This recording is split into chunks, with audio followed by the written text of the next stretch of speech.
this. We're dumb. Live in conjunction with Lock TV and Raw Live Studios. It's the Dames Marvs Show.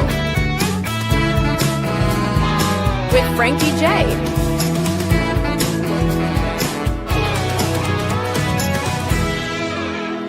And here's your host, Dames Marvs. Mara, I wanna be there when you are. Okay. No copyright, Frankie. No At the beginning I did it myself. Copyright. I did it myself. I was gonna play that, but copyright.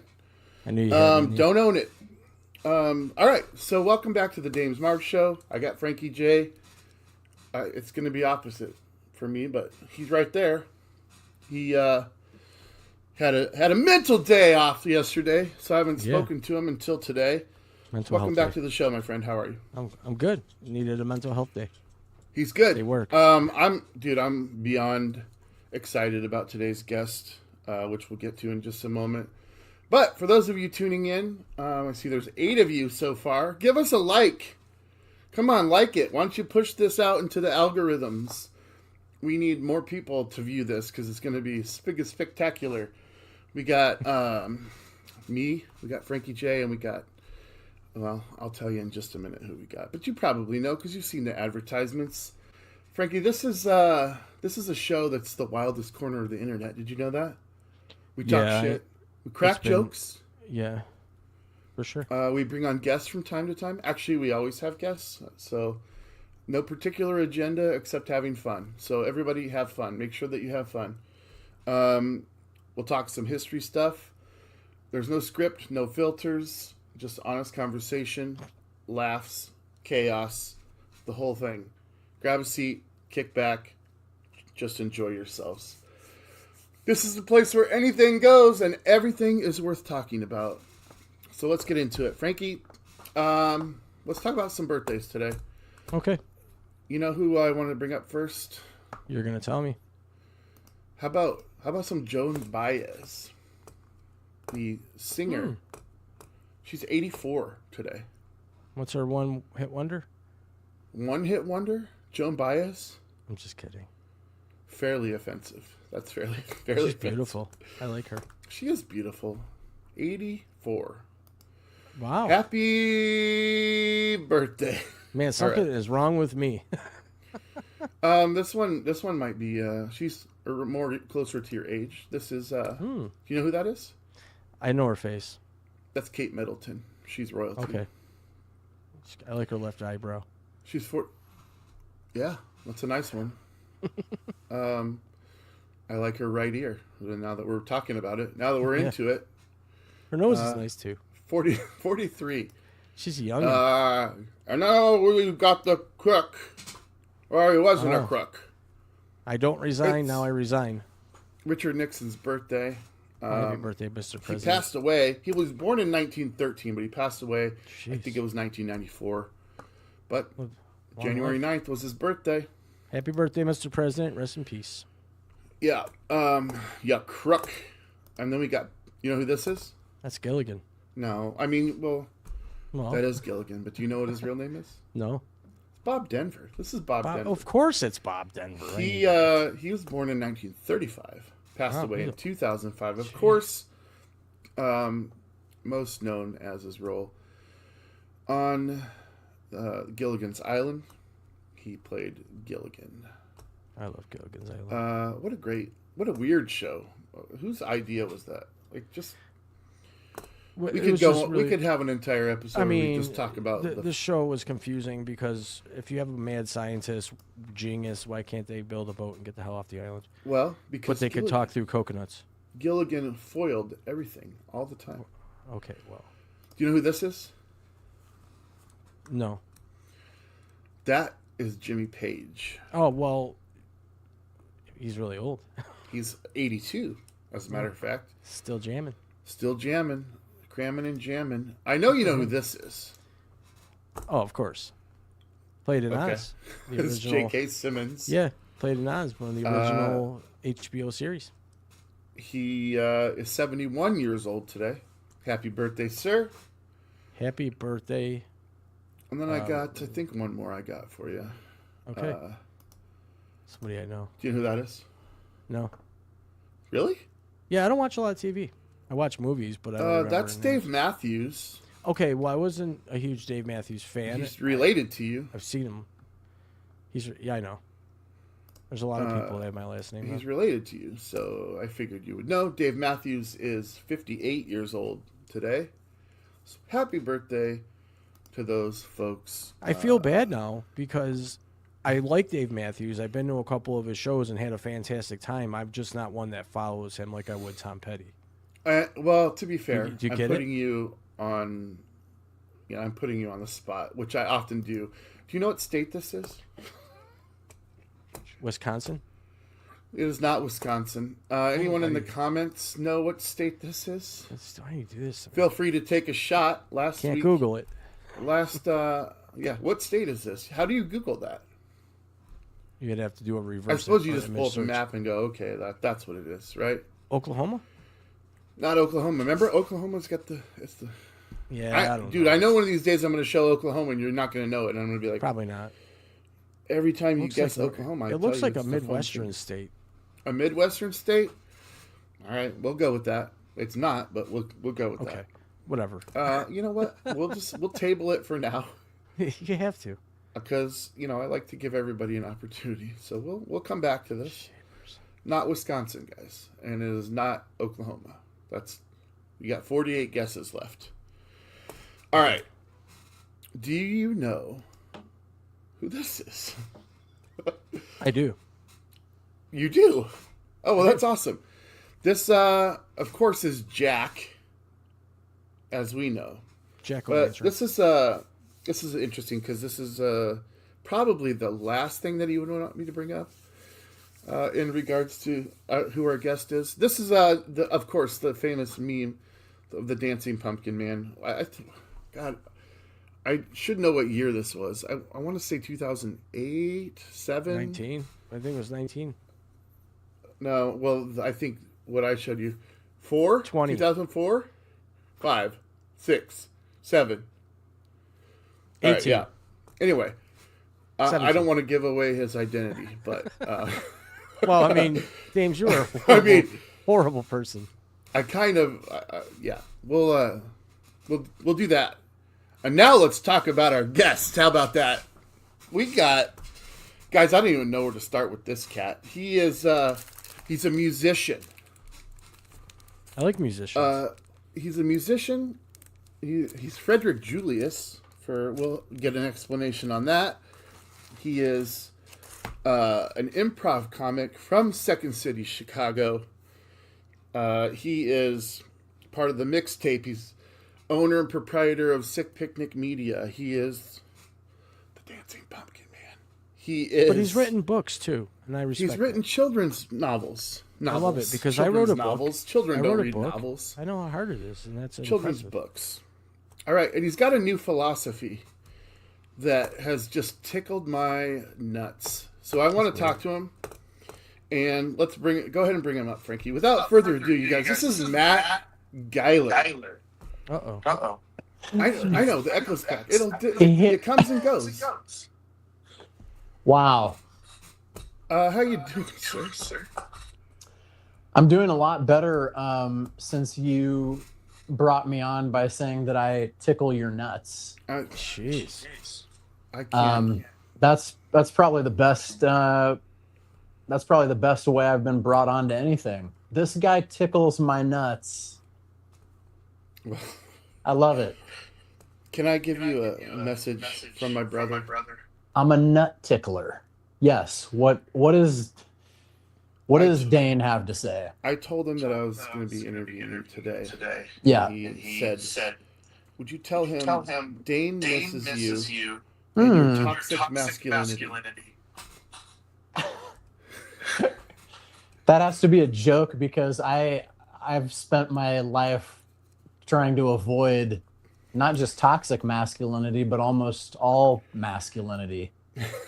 And then he further says, He further says, can well, let's just ask him. We got it here. We got an echo really bad. Oh, Right now. That wasn't there when we were talking to you beforehand. But is it on my end? yeah. Yeah. He goes, I for headphones? sure want to get Earbuds his or reaction when I tell him that. So there you go, Dane. I don't want there to be an echo for you guys the entire time. Echo. I wonder why it wasn't happening in pre-production. But I'm not sure, but it's definitely there now. yeah. Yes. What if I take my microphone off and just use the camera audio? We can try that. See if this fixes it. Hello. Yeah. Yeah. Echo in there. Check. How about that? Perfect. Yeah. I mean, it sounds still pretty good. Yeah. Is that okay? Yeah, great. no echoes is great. It sounds fantastic. Let's move on with the show, baby. Welcome, sir. Thanks for having me. A lot to talk about. First of all, the thing I want to start with, we'll get to like how we met and all the cheesy stuff. But you got this new, the part that tickles my nuts. Okay, is this new like philosophy? I'm not going to say it's new to you, or that it's even new as a concept, but it's something that's you've recently started doing, and that's talking about. I don't even want to put my spin on it. It's about not limiting yourself as an artist. Can you tell me? I mean, I have multiple questions, but kind of give me the gist of this new philosophy that you're peddling. Yes, and I'm peddling it. You know what I mean? I'm internet peddling it. You're right. It's nothing really new or revolutionary, but it's something that I have kind of practiced and fervently believe in. So I'm doing a bunch of like short form verticals, just kind of spreading the idea of embracing nonconformity for artists and creatives. The reason that I kind of was starting the new year off with some of that content is, you know, I've been an artist since I was a kid. I've been working in the arts and creative stuff, you know, professionally since I was a teenager. And I just have always, to one degree or another, I always encounter a pressure to conform in the sense that, you know, like as an actor, you know, if you want to get considered for certain projects, you know, there's certain hoops you have to jump through. As a musician, there's always like the popular zeitgeist of like, hey, this is what's selling right now. And if you're not that can be kind of a weird headspace to be in as an artist, because it's like, I'm doing the thing, I'm expressing myself, I'm doing the work and writing the music, but you know, the popular definitions of like what success is don't seem to be adding up. So I don't know, I've needed to hear it, and sometimes I haven't heard it. So I was like, maybe it'd be a cool thing to just send a message out if people need to hear some reassurance that, yo, you know, how you're wired is okay. Your creativity doesn't need to conform to somebody else's template or idea of what a thing should be. The important thing is that you just trust your gut and make what you need to make, you know? Yeah. That's kind of always the side of the fence that I have come down on anyway. So I don't know. The idea behind it was just to send out some encouragement, you know? I don't want to act like I'm unique, but when I saw that very first message, yeah, I was like, fuck yeah, dude. And I know that everybody that has seen that since has been like, absolutely. And yeah, I'm at least as the artists, the people that are the conformers that are the ones wanting you to conform are probably like, oh, he's so wrong. But anyone that's got the creative like genome would be like, absolutely. And I'll tell you, the hardest one for me was and this is how I met Matthew Blevins. Is I stepped into the comedy clubs thinking that's the next thing I'm going to do, Right. and ultimately I did it once. I had a blast, but the reason I walked away from it is because I was doing like serious music, and it's like, how do you reconcile serious music career with like stand-up comedy? Like one of them is not going to get taken seriously, or the two don't. You know what I'm saying? Like, Yeah. and there's a lot. Like even saying it now, I'm like, yeah, that makes sense. It doesn't work, but you can't. I love the message, dude. I really do. And it just got my gears going because I do film reviews, we do a sports show here. We're doing this now, like variety, whatever. And I just thought, man, what a perfect guest to have anyway. But this new message that you're pushing, and I'm saying pushing because I've seen 3 or 4 different videos now. Yeah. With this message, and I'm sharing them every time, man. I appreciate it. But I also think that what you just said kind of made me think of this.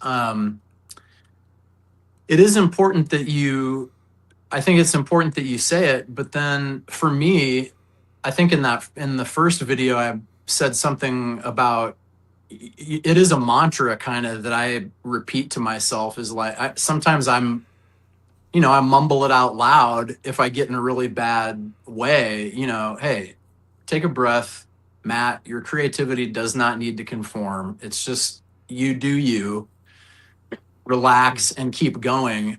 And I think there are stretches where like I need to repeat that to myself just to like finish the thing or, get the thing out there. So it is worth repeating. I think that's why I'm kind of making like multiple iterations of it just to see like what forms of it take hold. But then the other thing about what you just said, which is how to like reconcile, that's a good example, reconciling, like stand-up comedy with like serious musician. On the surface, yeah, it doesn't make sense. But I think when you examine that more, and I'm speaking for myself, feel free to, push back on this. But my feeling has been for a long time, we live in a culture where it's a capitalist culture. So everything to one degree or another gets commoditized. Some way more than others, but generally speaking, even the arts, so let's say comedy and music, they're commodities. They're saleable, consumable commodities. And because things are set up that way, necessarily there's this layer of market functioning that kind of has to occur so that people can make sense of it and make a decision. And through that lens, then that is kind of a tough sell because it's like, wait a second, I don't understand this. This guy is a comedian, but then he also is releasing these albums of, sorrowful harmonic tunes, like that doesn't really add up. So what it forces for me, and I'm talking about me, it forces a decision. And the decision you either compartmentalize these creative parts of yourself. And so when you're doing the music thing, you're just the musician. When you're doing the comedy thing, you're just the comedian, et cetera, et cetera. You can do that. That's tough though. And it also is a little bit, to me, disingenuous and maybe dishonest because you're having to like partition off a self, underneath all of those avenues of creative expression is Dames Marvs or Matt Geiler or whoever. It's you doing it. And the older I've gotten, the more exhausting it is to just be like shifting modes. So finally you get to a point where it's like, you know what? It's not my job past a certain point to make sense of me for everybody else. Yeah, it's up to me to put my stuff out into the world, do what I can, obviously, but then past a certain point, the people who dig it are gonna dig it anyway. The people who it's not for will move on. But there's a lot of self-preservation in it, because I don't want to get to 81 years old or whatever and have not made the stuff that I wanted to make because of that paralysis that can kind of set in. Sorry, that was a long explanation. No, you're spot on, and I feel like a coward now because that's and it's not your fault. Like, you didn't do this. Like, You coward, Dames! You've always been such a little baby and a coward. And I'm choosing to tell you this because I'm kind of disappointed in myself. Like, I walked away from the comedy thing because I was like, well, I'll just capture everyone else doing it because that's more in line with what I'm doing, like, creatively with music, where Oh, sure. when I go in to do music, I kid around and I goof around, but the music is very serious. And I don't know how to be funny and keep that seriousness, and then, like, when I'm doing comedy, still have... So, yeah, you're right. I didn't want to be disingenuous by being two different people. Like, whatever stage I'm on, I'm either funny or I'm serious. And I just couldn't find any balance there. So I really love the message. I needed the message. I'm going to keep pushing the message.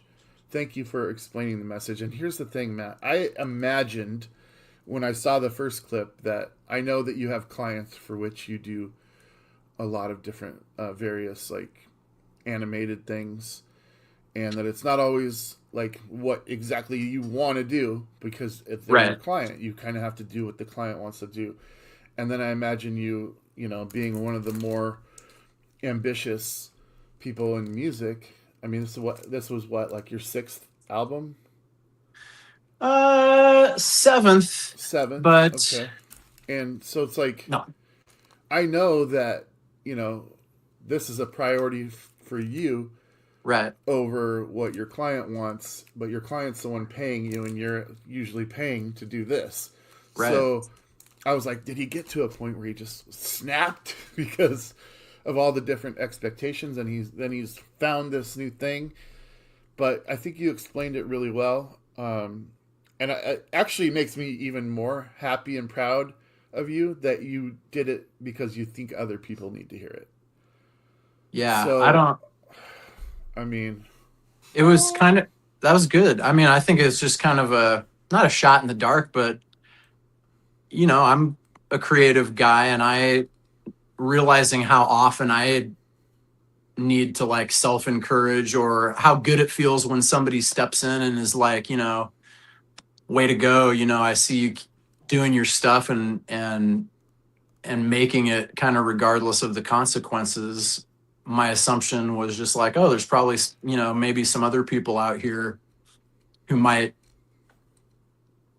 benefit from that in some way. Frankie, have you ever felt like somebody's trying to stifle your different ways that you want to be creative? Okay, so I'm 47 years old. My whole life, yes.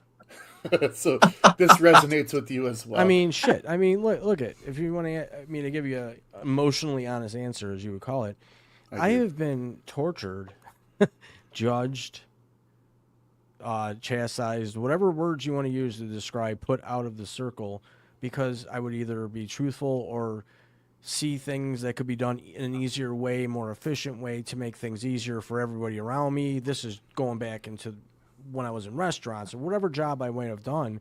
I always found a way and saw a more creative way to make it more efficient so that us as employees could all be happier. And it was always resisted. People, oh, he's trying to be the boss, he's trying to take over, and this and that and the other thing. When in fact, I would say clearly, I'm just trying to make this easier for all of us so that we can kick back in the break room longer with our feet up. If the job gets done the way it's supposed to, half the time, what's the problem? And I even was all about doing 4-day work weeks, do 4 10-hour days instead of 5 8-hour days. Why? Because most people would come to work an hour early, hang out, smoke cigarettes in the parking lot, and then they'd hang out an hour after the job was done and do the same shit.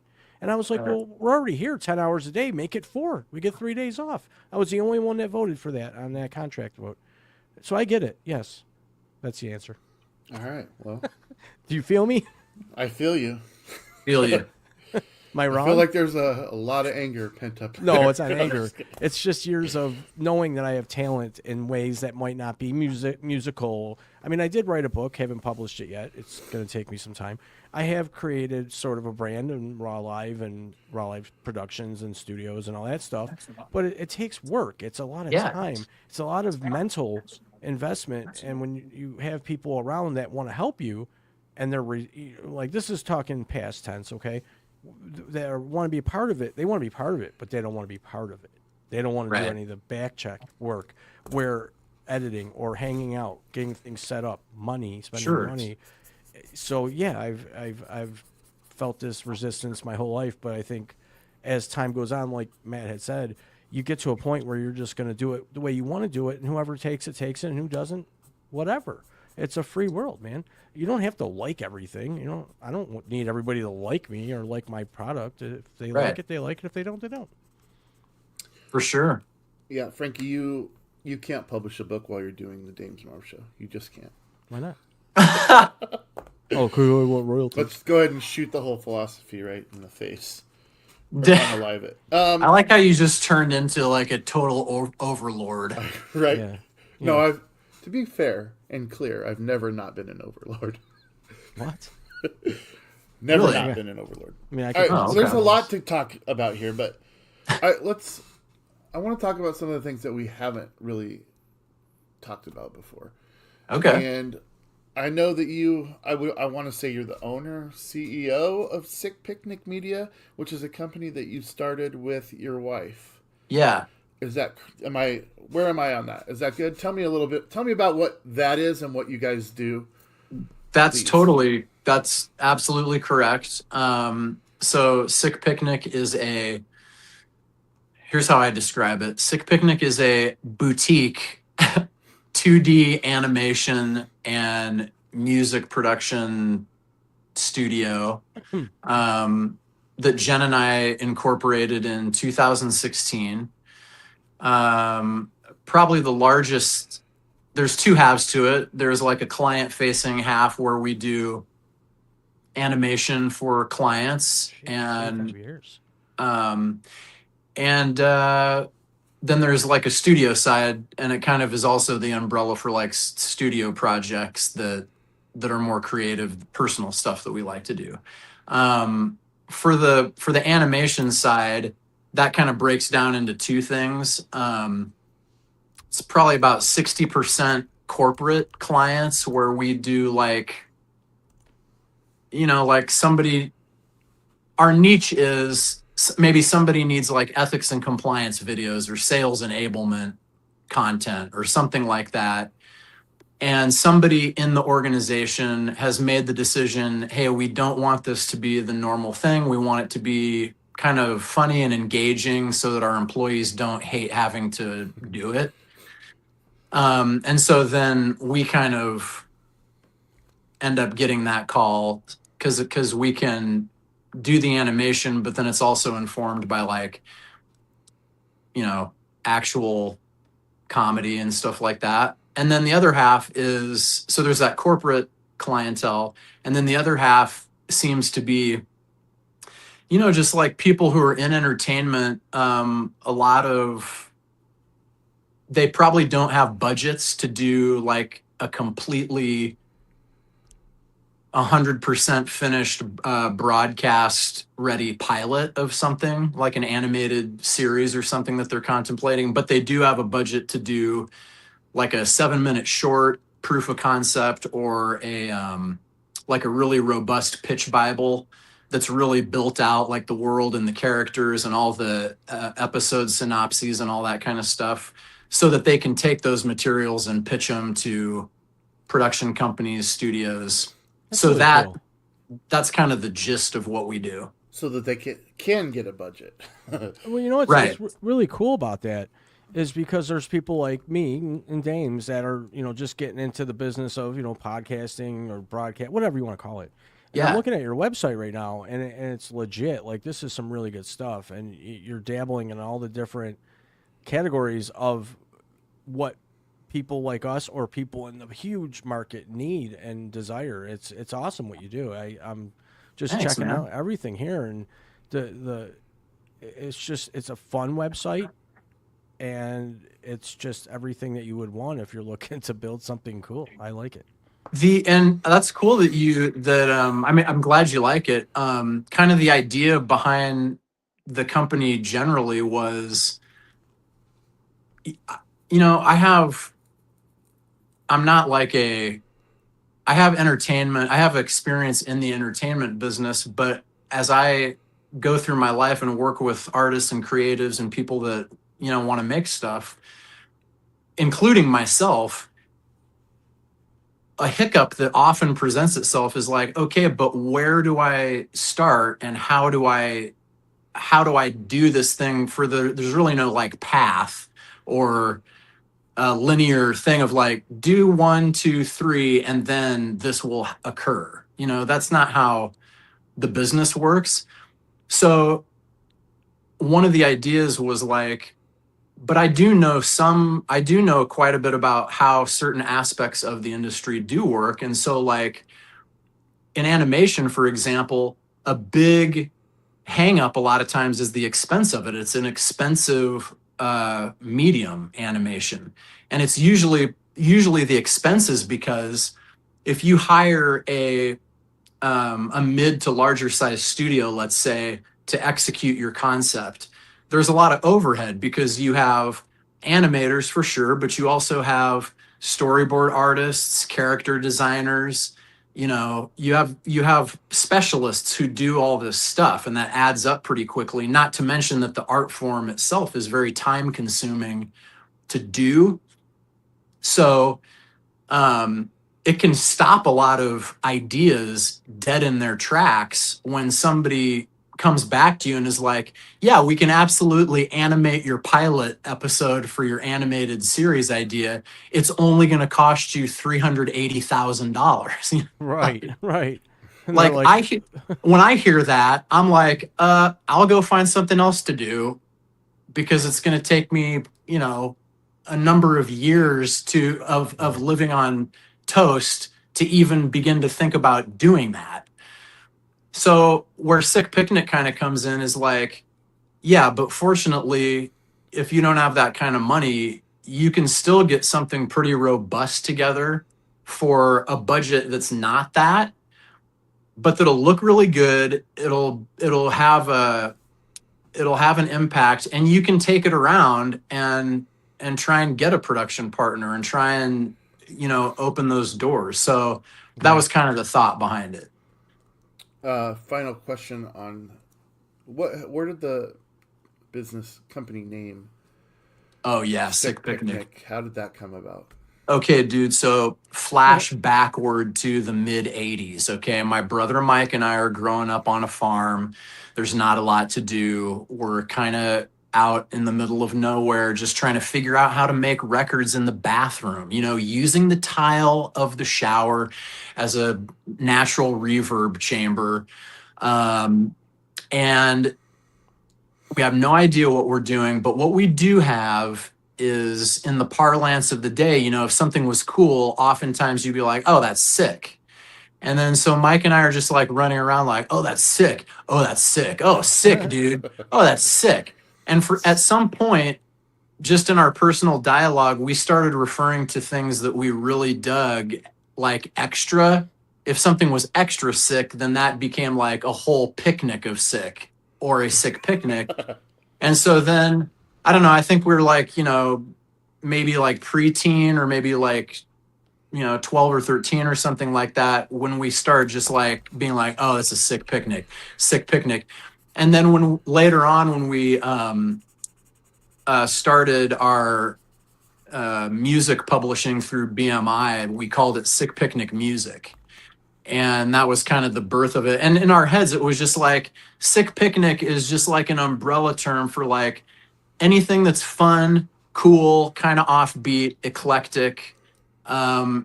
There's joy in that. Like, yeah, dude, let's have a sick picnic. I got a sick picnic idea. What do you got, man? I'm not lying. I always got something. So Yeah. when I moved to where I live now, I started getting in-home water service because you don't drink the tap water out here. So I Okay. get those 5-gallon jugs of water that go in the hot Right. cold machine, right? Take Yeah. one of those empty jugs. It makes the best drum. It's like the ultimate bongo.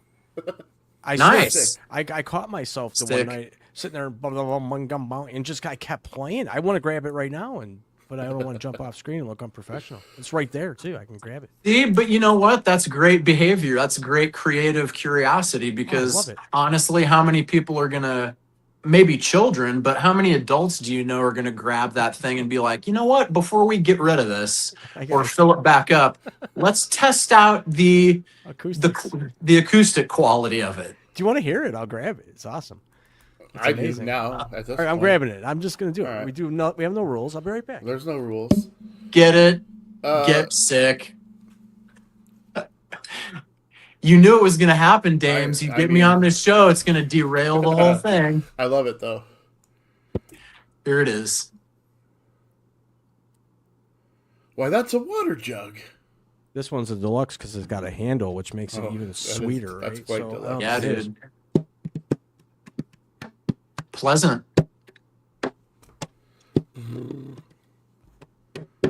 I love this thing. Can you I blow like it in the too. one side and make a?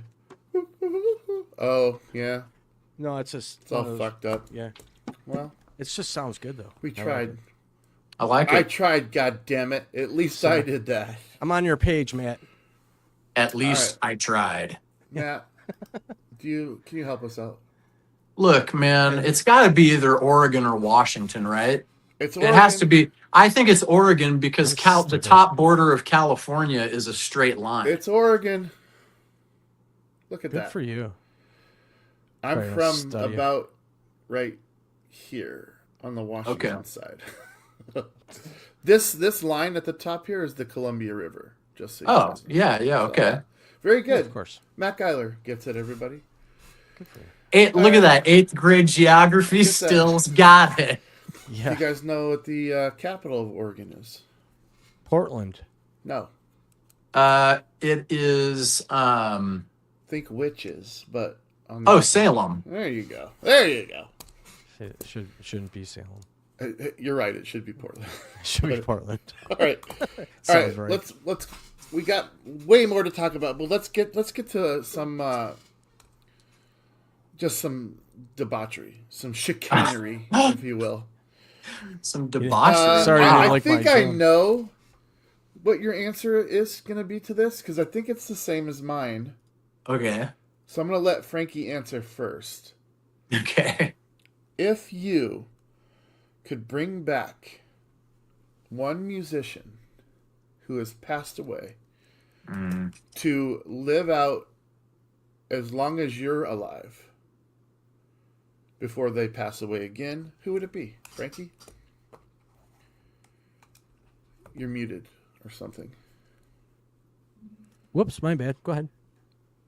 Do you know? Did you hear the question? No, my sound kicked out for Okay. a second. That's why I was messing around. If you could bring back a musician who has passed away to Oh. live out your life before they Oh. pass away again, who I would already it know. be? Tom Petty. I thought, yeah, I figured you might. I say love that man. Tom Petty. Well, I do. think based on what I said earlier, Matt knows who mine is, and I throw it to you. Do you not feel obligated? I just think maybe we're on the same page. But go ahead. I think maybe you are too, but I'm gonna, especially this year, of course, I'm gonna say Brian Wilson. Yeah, that's mine. And here's why. Like, he was not like some miserable schmuck. He was still making music Right. at a high quality. Like, I wouldn't say like, I don't know, who's somebody that passed away that was not making music anymore. Like, I would leave those people alone. But Brian Yeah. Wilson had so much more in him. To put Most of out. them do that die young. I mean, And he was not young. well, I mean, young. The But good I ones also always think, die. Matt, do you think there's something to when the love of your life passes away that you don't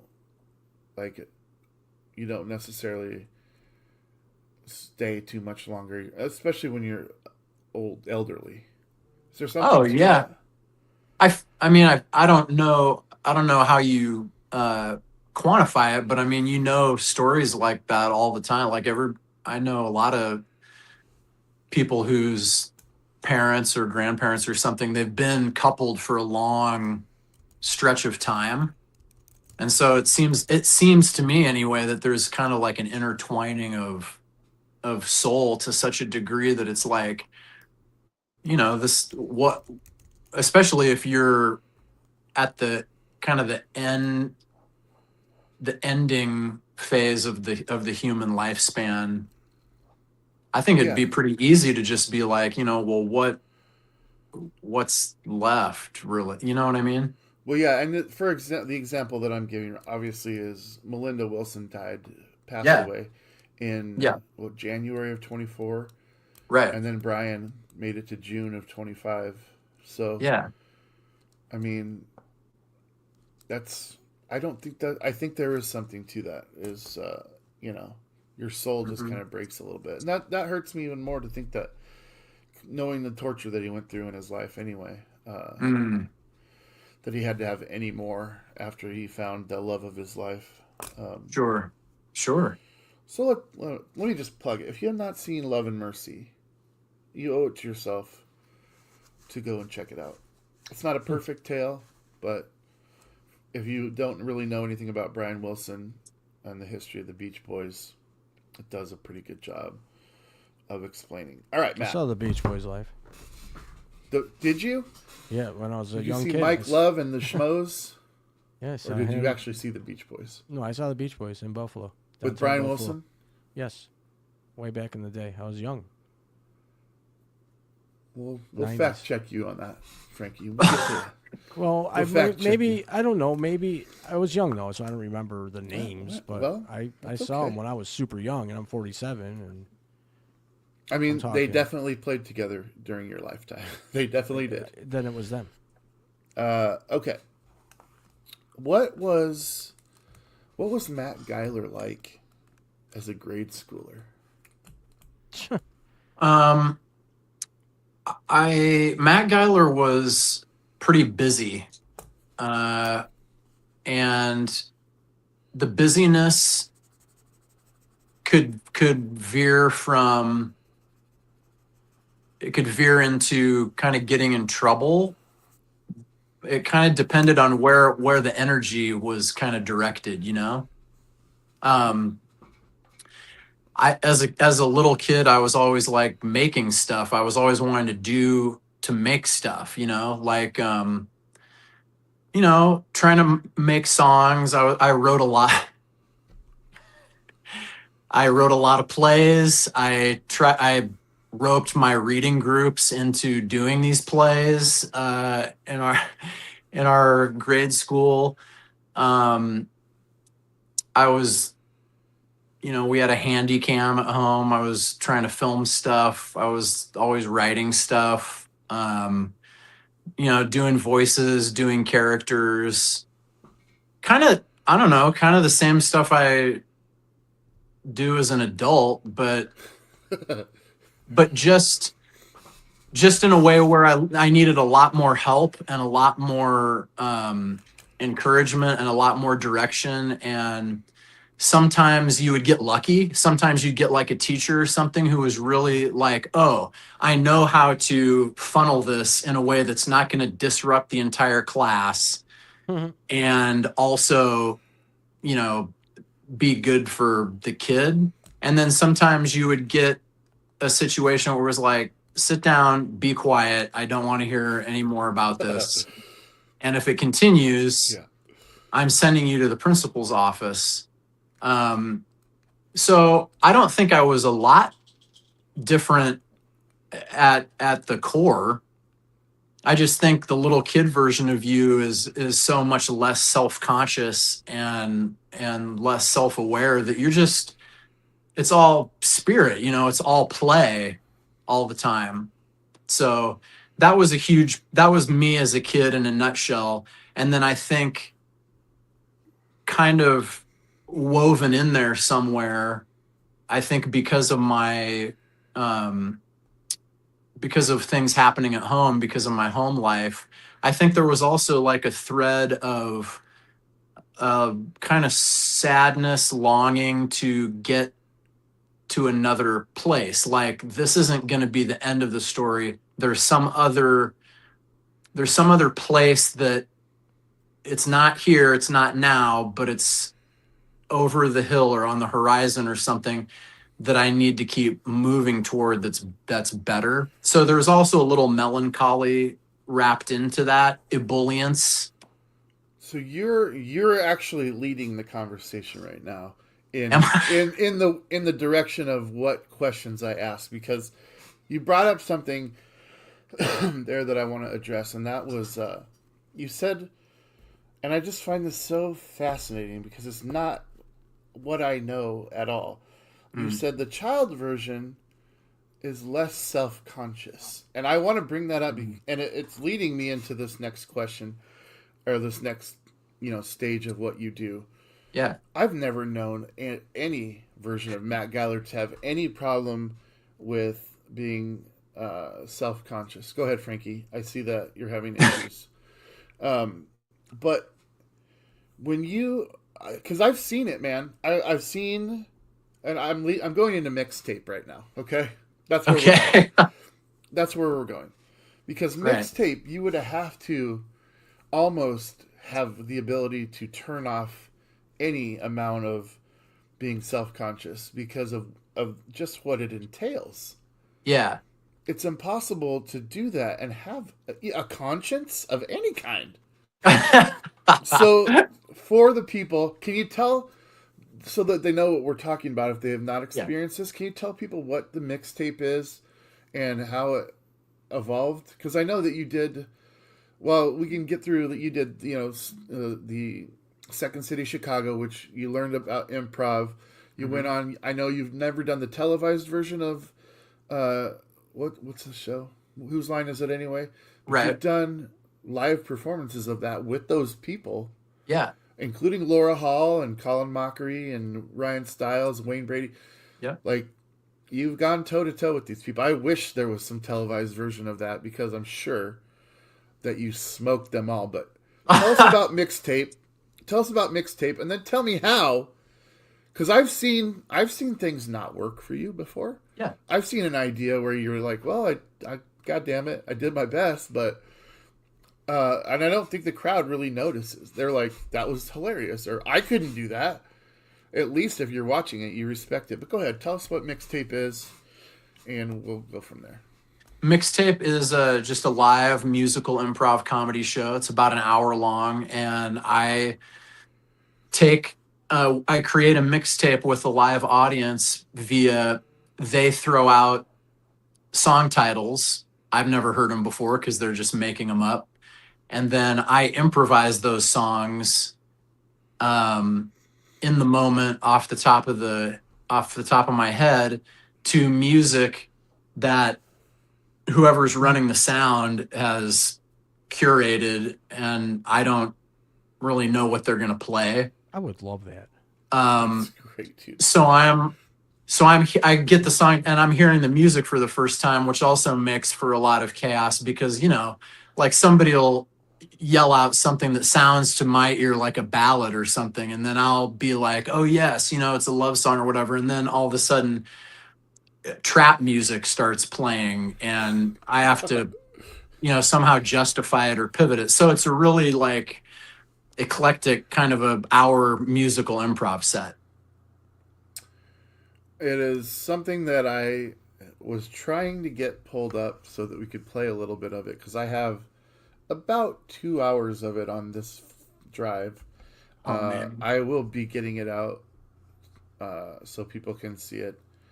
In fact, the show that I mentioned when Blevins was on, we talked about a show called Comedians that I've been working on for several years. And it's near completion, but it's on this drive that I can't take anything off of right now. So that's the only holdup right now. This drive is dying, but I will get that out because some of the things, it was my favorite. And just the best part about it is just watching the other people reacting. I think that's some of my favorite footage is the people that I've got reacting to this. I mean, it is chicanery. Let's be honest. Yeah. It's buffoonery. It's any, anything. It's madness. Yes. but to your point, I mean, in that moment, in that little 1 hour section of time, yeah, there's not a lot of like self-conscious. It's kind of like let it all out, you know? Let it ride. Yeah. Yeah. But I think the difference between, to answer your question, the difference between the adult and the child is, in the adult, I think there's just kind of an inescapable layer of forethought, you know? Like here's an example. And you've also seen me engage in like mixtape-ish behavior when no one's watching, or like at a band rehearsal, or like maybe you and I are out to dinner or something. So Yeah. this is all personal and calibrated, of course, but I feel like maybe in the adult version, there's just some level of forethought. Maybe it's more with some people and less with other people. I might have a little less of it, but I think in the child, there is none, because your impulse to play or respond or react is so at the forefront, because you don't know everything. Everything is learning. Everything is input. There's a newness to things, and so I think there's just a lesser degree of how's this going to look to other people, or what's going to happen if I burst into song in this restaurant. You know what I mean? Yeah. Well, I'm sitting here So wait, I'm sitting here trying to reconcile in my head, like, how you just seem to be invincible in that you can fail. And I'm not saying that I've seen you just absolutely whiff like I've seen many other people just absolutely whiff. Yeah. But it's like you're covered in duck feathers when you're performing. Like, Yeah, but everything that's not just the worst falls thing. off of him. It's not the I worst can't do it. why not? I mean, I would be, obviously, if I like bombed, I would come off stage and I would be beating myself up. See, But I have to interfere. go Okay. ahead. You have to Interfere. I love that No, word. I have to, because I'm sitting Interfere. here and I'm taking this all in, and if I'm part of this discussion, you got to hear me out too. Yeah, you are. So failing is part of life. The only way you get better is hitting those failures, hitting those walls, having brakes go bad on a car, and having to figure out, how do I fix this situation and make it better? Well, you put better brakes on a car, maybe try to do something different than you did before when you hit that wall. Life is about failing. If you're never to fail, you're never going to grow. And that's the nature of the beast. Whatever business you may be in, Dames, Matt, whoever else, you have to fail sometimes. You have to suck at something in order to get better. If this show sucks and we have to make changes, that's okay. It's part of the nature of the beast. If I'm wrong, anybody in the comments, feel free to drop it in. But I'm very emotional when it comes to the work I put in, the work that we do to make a great show. It's not the easiest thing to do, but it's a challenge. And if we fail, we get up, get back on that bike, and get going again. Just take a left this time. I don't know. No, I agree Yeah. with you on everything you said 100% with the way it no is. buts. No buts. The only thing that I would say is what I'm talking about with this guy. Well, we're not talking about. I was talking is in general. You would never Oh. know. Like, he doesn't waver in any of it. Well, you're humble. It's always I Strong. ruled. I owned it. Like, Yeah, but it's you amazing. know what, Matt? It's amazing. By you showing resilience, and most importantly, vulnerability. Because let's face it, there's times where we feel vulnerable when we're trying to do something like this, or whatever you do, and it's the most uncomfortable feeling in the world, to feel vulnerable, to feel open to all the missiles and grenades that can be thrown at you. But if you stand your ground and believe in what you are and what you can do and what you've been doing and what you can see in your future, that's what makes you keep going. That's what keeps the clock ticking, in my opinion. Sure. Yeah, I would agree with that. All right, can I ask you? All right, here's a question for you. Have you ever had a moment where you're like, "Fuck"? Yes. I have every day. Many. And how is it that you're able to not show that to anybody? Because he's humble.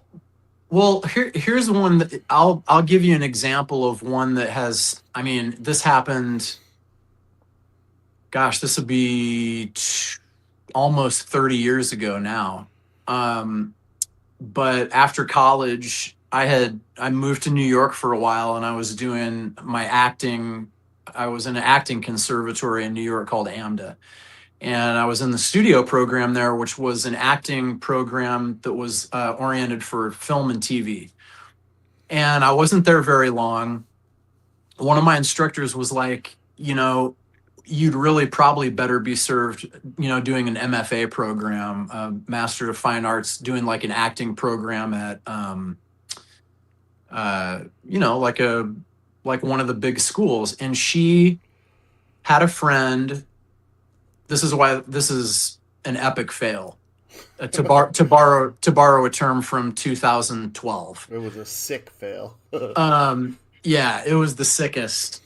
But she reached out on my behalf to a friend of hers who was in the on the faculty at Yale School of Drama, and she made a personal entreaty to this person. She was like, "You gotta see Matt. You gotta audition him. He'd be perfect for the program." I didn't know if that was what I wanted to do, but it's Yale School of Drama, right? Yeah. Yale. I went in and I did what I still will tell you is the worst audition of my entire life. You had to do two contrasting pieces, like a classical monologue and something more modern, so everybody does like a Shakespeare and then, maybe something like a, Tom Stoppard or Sam Shepard or something like that for the modern thing. And it's supposed to show your range as an actor. And I just blew it. I mean, I was nervous. I was kind of unsure of the path that I wanted to do it anyway. I felt like despite the personal introduction and the sales on the front end of it, I felt like, this is Yale. I don't probably belong here. And I went into this audition, and as bad as you think it could go, it went worse. It was the actor's nightmare, because not only did I blank. So I'm like I'm in front of this panel of 3 people, including the head of the school, in the lab theater. I'm in New Haven. I'm on Yale's campus. It's like the moment, right? I'm doing my Shakespeare first. Okay. Jeez, did you throw up before? I was very like wound up and tight and not close to loose at all. puking. Got you. So I start doing the thing, and it was definitely like, as I'm speaking in my head, I'm like disassociating, like almost from my body. I'm like, what am I saying? Like there's this inner monologue. There's no integration. I'm speaking this soliloquy from Coriolanus, but in my head, I'm like, what are you doing, dude? What's coming out of your mouth? And then at some point, I realized I was like fixed in this really histrionic position with like a hand up in the air, like an elocutionary actor from like the 1800s. I'm like, what am I doing with my hand? And it was this cascading thing. And then finally, as I'm looking at my hand raised up into the light, I stopped talking. I don't know for how long, a really awkward pause. I look down at the people who are adjudicating me. All of them have like their hands over their faces. One dude is like holding his head like a cartoon. Like they're having cartoon reactions of, this is a bad thing. Yeah. Did you see pictures of Notre Dame or something? It was it was awful. That's It awesome. was I like awful. these stories because you know what? You know that happened, but look, however many years later, and now you can laugh about it. And at the time, Yeah. you wanted to crap your pants, probably run out of that campus and Oh, go to Notre dude. Dame. Yeah, It was like curtains. I was like, oh, this is it. I'm not, Yeah. I mean, the word is gonna get out at this point. It's a Like wrap. this guy's a fraud. And I stopped actually in the middle of my audition and I looked at this buffet of human anguish that I had caused with my terrible, terrible acting. And I was like, if I don't say something, you know, my instructor from back in New York is it's gonna get bad for her.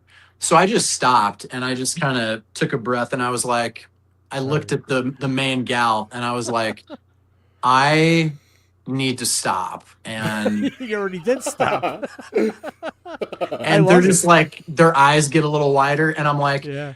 I would like to apologize to you guys. I'm sorry. Wow. I'm not sure what just came out of me. I know it wasn't good. You know, the reactions that you're having are appropriate. I just want to apologize and I'm sorry for wasting your time. This has been a debacle and I really feel bad about doing this in front of you guys. And Did you then walk the mile after that?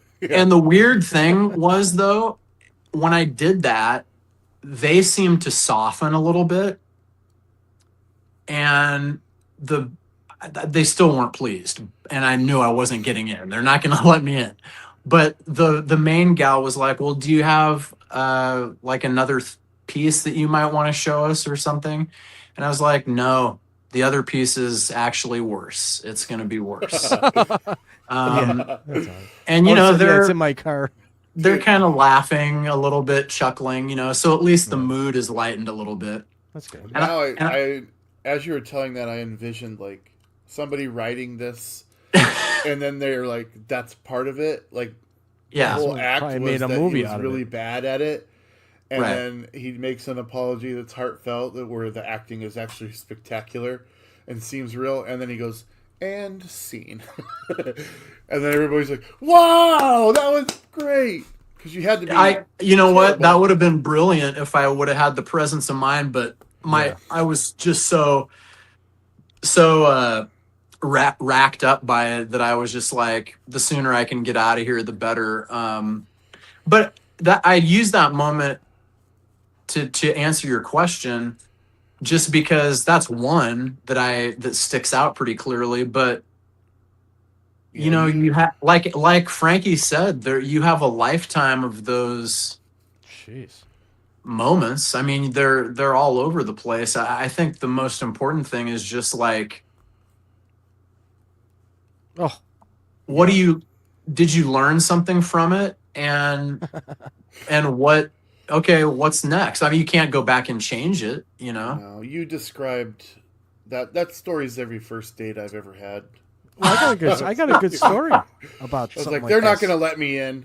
Like, So, James, go ahead. man, one of the reasons Dames likes to have me here is I got a story. I got a story for every. I mean, I got stories where I could probably, honestly, if I had somebody that was willing to just listen to me for a lot of time, a lot of hours in a row, I could write a lot of books. Yeah. True story. I watched the movie Cocktail years ago, and I was working in a restaurant job, and I got this job. I wanted out so freaking bad. I was a manager. I was in charge of, a restaurant. Yeah. A huge corporate restaurant. And I watched the movie Cocktail, and the next day I'm like, I'm quitting my job. I am going to quit tomorrow. Not go to Jamaica, but I'm quitting. And Right. I had it all planned out. I'm going to go in, and once all the servers and kitchen staff and us managers get by the bar for what we called a pre-meal to go over the specials and whatever, smoke cigarettes and do what they did. I was going to go to the back office. I was going to get my coat, walk out to the head manager who was out there, flip him my keys and say I quit, and walk out the front door. Here's what really happened. It all happened perfectly until it didn't. So I go to the back, I get my coat on, whatever. I walk out, I flip the keys to the manager. I said, I quit, have a good day. I go to walk out the front door. it was locked. I forgot to unlock it. So I had to walk all the way back through, past everybody that was still staring at me like, what just happened? And I said, I didn't unlock the door, but anyways, I quit, and I'll see you later. And then I went out the back door. Talk about a planned out moment. I was walking off into the sunset, and I got held up by a stupid lock door. That's so perfect. We had a comment to your story, Matt.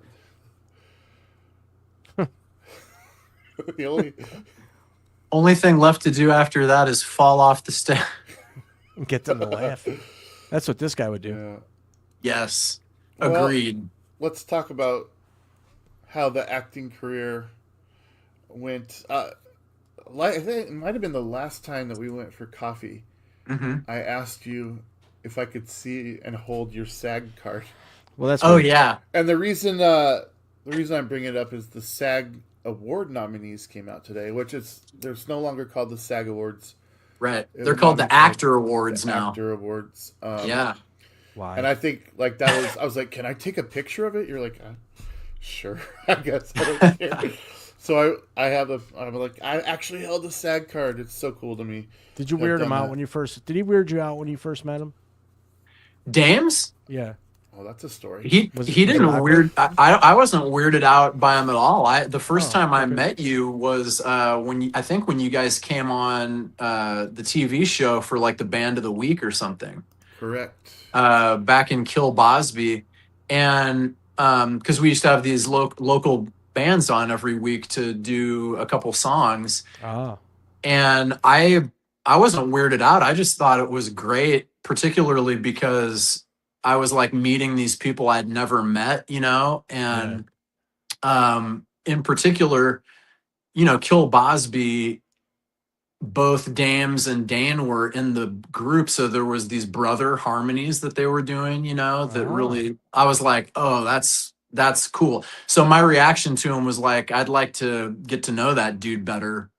Right. And then, it was like we kind of circled each other and like knew of each other and were aware of each other's exploits. But after we moved back from California, I think at least when I started to feel like, oh man, this dude's somebody I want to get closer with, was we put out this Frederick Julius album, and he listened to it, and we went out to get some breakfast or coffee or something and talk about it. And he was just we were having a conversation. There was no like judgment or anything. It was just like a really heartfelt conversation over like, well, what do you want to do with the music? And I'd love to be a part of it, and maybe like get a live band together. And I don't know. So the relationship kind of started like that. But as we started doing that project, I don't know, we just had a lot to talk about. And I think you can stop me if I'm wrong, Damon, but it's just similar sensibilities and kind of similar thoughts about creating and writing, and I don't know, just how to be a human. So no, it wasn't ever intimidating. It was more like, oh, there are people like this out in the wild. Yeah, well, yeah, I guess my joke kind of went bad there. No, I was terrified, and I spent years running away from he chased me all over Omaha. Finally, he beat me into submission and he's kept like trying me in to his hug basement. you for a selfie. No, Yeah. Dames and me, the way we met was really weird too. So, if Dames wants to tell there that it is. story, he can. There it is. See? This is 2008. This is Dude. Matt right here. As a very groomed and handsome anchor for this news program. Here's a Dude. younger me with hair. Yeah. Where'd that go? The funniest thing, I'll link this clip in the YouTube description along with some of the other things that we'll get to. But I remember he goes, "These are some sweet smelling guys. They're intelligent rockers with a point." And I'm like, this guy's so full of shit. But then we went on and we do like like 30 seconds of our song. And yeah, this is like a 4 minute clip from television that's still on the internet for some reason. Nothing ever leaves the internet, James. It still lives. So that's Yeah, my little the only thing brother. it does. And the funniest part about this video when you guys watch it is the drummer right here with the Pacific shirt, and then the other guy on the other side, the bass player. They're just standing there with nothing to do while we're singing this song, and it's the most awkward thing that you'll ever watch. They kind of start clapping a little bit with the rhythm, and they like don't quite know what to do because they have nothing. They're usually playing an instrument, and they're just on camera while we're playing, and it's the most awkward thing. Well, the entire setup was awkward because our budget for that show was about $96 a month, and it was understaffed. I mean, it was kind of like, yeah, come in here and see if your band can navigate our absolute lack of technology. The lighting's good. We did have You some have the decent real lights. studio lights. I mean, so For sure. that's a good segue from Frankie. Way to go! Way to bring us meeting into that, because I had it on here. I wasn't quite sure when we were going to talk about it, but at this station, KXVO, that was like a. Can you explain what KXVO was to locals in Omaha and anyone outside of Omaha? KXVO was the CW affiliate. Now, in that photo, you see that it says 15 the WB. And what happened while I was at the station was that the WB and UPN merged and created the CW. So KXVO was that affiliate station. And for a brief amount of time, it was just a little under a year, after I had graduated from Second City in Chicago, I became the anchor of the 10 o'clock news That's awesome. program I love that. on the CW affiliate. The only thing was, this news program was a half hour of maybe a minute and a half of pop news. Yeah. And then the rest of it was absolute madness. I mean, it was like weird sketches, video bits, bad interviews. And then it did have weather, and that made it even weirder because it was like, what is this? Is this trying to be a legitimate news show? But it seems like the news show has been taken over by punked, or like a more inept version of Impractical Jokers or something. It was nonsense. And it was that way. You know what though? That's pretty sweet. I'm having some sound issues again. I gotta drop, guys. I'll be right back. My sound is off. It was that way because there was no oversight to it. There was just like 4 people on the show. So it you guys resulted were the writers, in things like producers. this. You were the writers, producers. Yeah. And what experience did you have that gave you any right to do this? I had the experience of, I think actually what got me the job is I had a ton of on-camera experience doing like commercials and industrial film type of works where I had done a lot of teleprompter work. Yes. And they were trying, this is a true story, Brian McFadden, who was the host before me, and he was a VJ on MTV. He's also from Omaha. Really? He hosted Total Request Live after Carson Daly. Wow. He came back to Omaha. He was between gigs, and so he was hosting this news program. He did it for maybe like 2 months. It's up in the air as to whether he quit or got fired, but I followed in his footsteps. I was the next one. And during that interim time, they were trying to fill it with like anybody they could find. And the problem that they were running into was nobody had experience doing teleprompter, like, reading off of a teleprompter, but looking like you weren't reading. And so I think that's how they said, okay, this guy at least knows what he's doing with a teleprompter. So I think that's how I got it. But I didn't have a broadcast journalism background for sure. That's... I had a improv and sketch comedy background. And who are the other players with you? There was The other Taylor's... Taylor Stein was the producer, and he was, producing and stacking the show and writing a lot of it. And then there was Kyle Beneke, who was the main camera guy. He also was more famous on the local music scene because he was the lead singer / throater of a Christian scream metal band called System Failure. Yeah, I remember System Failure. And then there was Jeff Van Roy, who was an actual broadcast journalism major who had kind of just landed in Omaha from the University of Kearney. And he was like the one who was like, I'd come up to him and be like, if I want to do blah, blah, blah, blah, blah nonsense, he was the one who actually knew, like, okay, well, you got to have this kind of a microphone. We're going to have to shoot it like this. He had the technical know-how of how to do the stuff. Right. And those were the four people really with the show. And I mean, with no budget, No budget. That's so crazy to me, dude.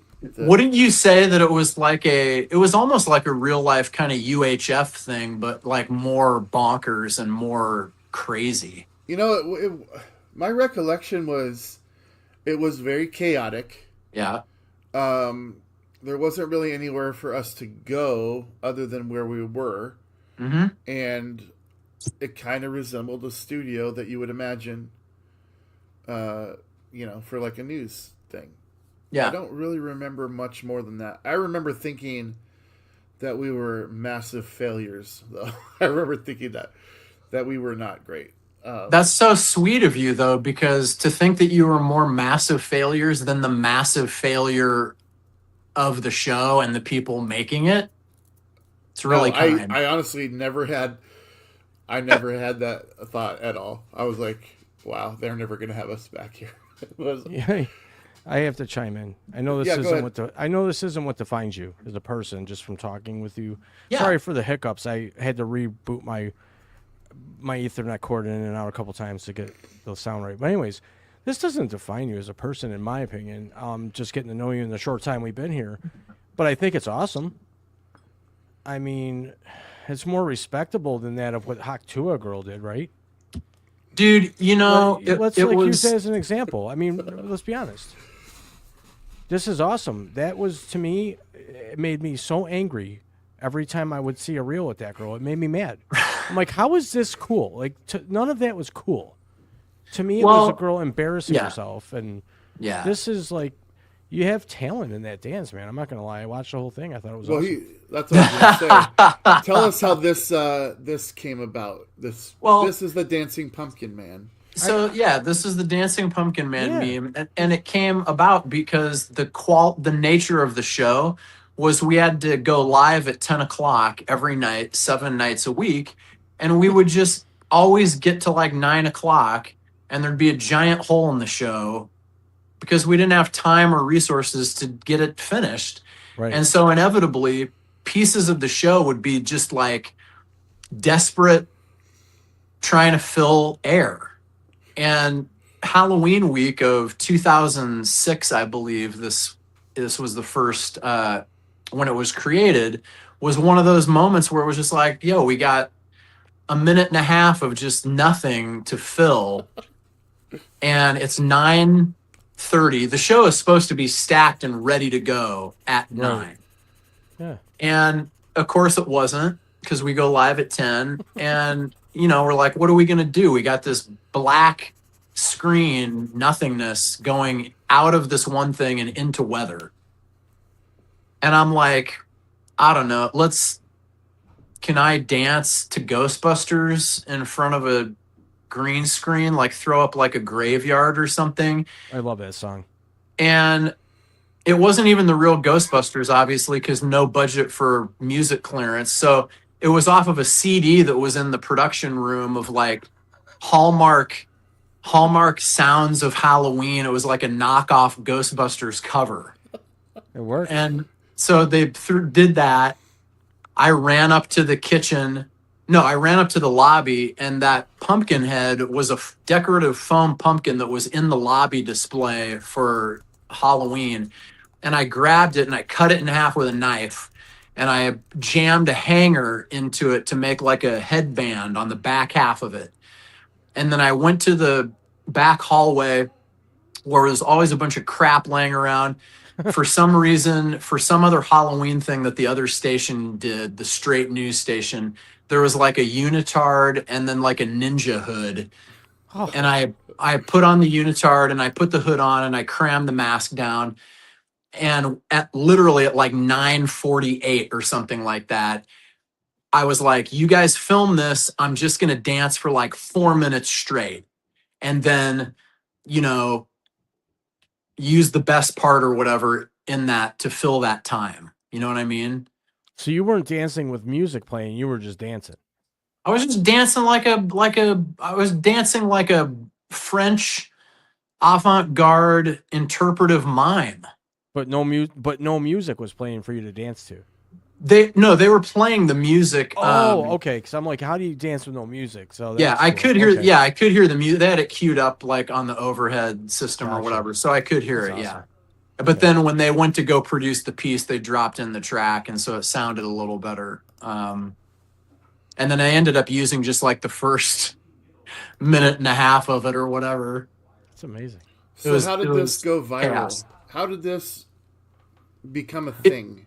It went viral because it sat on the station's YouTube channel for 3 years. The station got bought out of bankruptcy. The program was canceled. I moved to Los Angeles. Stein moved to Minneapolis. Everybody went their separate directions. And then in 2009, out of nowhere, some guy on BuzzFeed just discovered it by chance, just scrubbing through the internet. He found it. He did a post on BuzzFeed in 2009 for Halloween, and the title of the post was like, "This is the greatest Halloween video in the history of the internet." Oh, And he just he linked to the video, and so that's kind of how it got its initial traction. And what happened as a result was it got it had like 127 views, and then overnight it went to like 80,000 or something like that. jeez. Good for you. And so it started to get shared. And then that started this thing of like every year around Halloween, people would like share it or reference it. And so two things would happen every year around Halloween. One, everybody'd share it. And two, some new outlet would call up trying to get to the bottom of what the hell this thing is. Why does this exist? Why is this? And so over the course of from 2009 to maybe 2014, 15-ish was like this 6-year period of gradual seasonal bump. And so I think that's how it became what it was. And then in 2017, I did America's Got Talent as the character. And I watched that. that kind of widened it a little bit. So yeah, it's just kind of been this slow burn, this gradual thing that people are like, here's this meme that gets, comes into the consciousness every Halloween, I think. It's awesome. Did you have to now when you went on the AGT with this? Did you upgrade the mask a little bit and make sure it was more maskish versus? It's the original mask with the Really? hanger. It had to be. It had to be. You couldn't do anything. Yeah, but some people would, put a someone would have switched it, but It is a different unitard because the original unitard had no hand Sparkles. coverings. Yeah, there was no sparkles on the first one either. True, yeah. And so it was a little different situation there, but yeah, same mask. So So cool. How See, did- I okay. think it's cool, and it's not in any way other than it's just something different. It's unique. Yeah. Your gut told you to do it, and you did it, And I Yeah. don't. Hey, like I said, it's not your defining moment. It's great. I would love to Right. be that guy for a minute. I'll be Pumpkin Man. I'll go up there. You know, like So there's a couple things from this I want to talk about, but normally when Sorry. somebody has a talent that they want to do on the show, Yeah. they go and audition. Right. You didn't have to do that. No, because they called me 3 different times to get the Dancing Pumpkin Man. And Oh. the first time I spoke with them, I believe it was like 2000, it was 10 or 11. It was in the early version of the show. A producer called and was like, Dancing Pumpkin Man. And I was like, I'll have to check with him and see if he's open to it. And I was trying to make a joke. The producer did not think it was funny. Obviously, she was annoyed because she's got to do a show and this is a waste of her time. And she was like, well, if you talk to him, can you give him my number? She was not pleased. The second time they called was like 2 or 3 years later. Same kind of ask. You know, they want these kind of what the fuck moments to put in between the real acts. And that was their pitch that time, was like, you know, we want it to be this crazy viral thing that happens in between, you know, some more serious stuff or whatever. Yeah. And again, on the phone, I'm trying to make a joke. It didn't land. I was like, listen, the Dancing Pumpkin Man is not some circus sideshow freak to be trotted out and laughed at. And they were like, well, actually, no, that is exactly what he is. So do you want to do that? I'm like, no. Third time was 2017. And the guy, I don't know why. I guess maybe it was just like, slow season, nothing to do. Is this ever going to end? So I kind of went for broke, and they're like, Dancing Pumpkin Man. And I'm like, well, the Dancing Pumpkin Man is SAG-AFTRA, so you got to pay my day rate and give me, you know, the breaks and craft services, and I'll come on. And they were like, okay, cool. Yeah, we'll do it. That's unbelievable. And I was like, That's unbelievable. okay, then So- are you guys going to fly me? Because at this point, you know, we had just moved, I think we just moved back to Omaha and built a house. And I'm like, yeah, you have to pay my transportation and fly me. And they're like, okay, fine. And I was like, okay. I'll And then see when you I there. got there, I was like, Dancing Pumpkin Man has to be able to do like some improvised back and forth with the judges, you know, a little banter. Yeah. And they were like, that's cool. So I don't know. It was actually kind of a cool experience because they weren't really trying to box it in. They were just like, we'll just see what happens, which is also kind of rare for a show like that. You know, each act has a story producer to kind of frame up the act a little bit. Right. But they were really chill. They were like, what are your ideas? And I would be like, if Dancing Pumpkin Man gets to the second round, can he be wearing a unitard within a unitard that's encrusted in jewels? And they're like, absolutely, dude. Great. So I think it just came down to the people. Ah, Uh-oh. See, there's something wonky with the internet today. it's the internet. So while he's figuring that out, guys, I will post the links to both of his AGT appearances on the YouTube description. But the thing that I found most hilarious about these performances was he calls Simon Symes. He goes, Yeah. which is I watched it. It was Howie is like, that's basically the reason that you moved on, is that you called him Symes. But she goes, I think it was Mel B that said, oh, I saw it once. I don't think that I need to see it again. And he goes, to be honest with you, super valid reaction, which I think is hilarious. All right, you can bring him back up whenever you want. And then the second time he shows up, are you going to bring him up? That's right. Sorry. Oh, the second time he's there, they go, so what's going to be different than the first performance? And he's like, well, as you can see, I'm wearing this cape, which is like, if that's the only difference from the Yeah, I last remember one. that, I And then he remember immediately drops the cape. You know But what anyway, I will put the links in the Right. YouTube description because everyone in the world needs to see it. Obviously, So, we've discussed that he's so much more than this, Well, but you've got to obviously. see this. This is but great. Matt, Go ahead, I Frankie. have a question for you.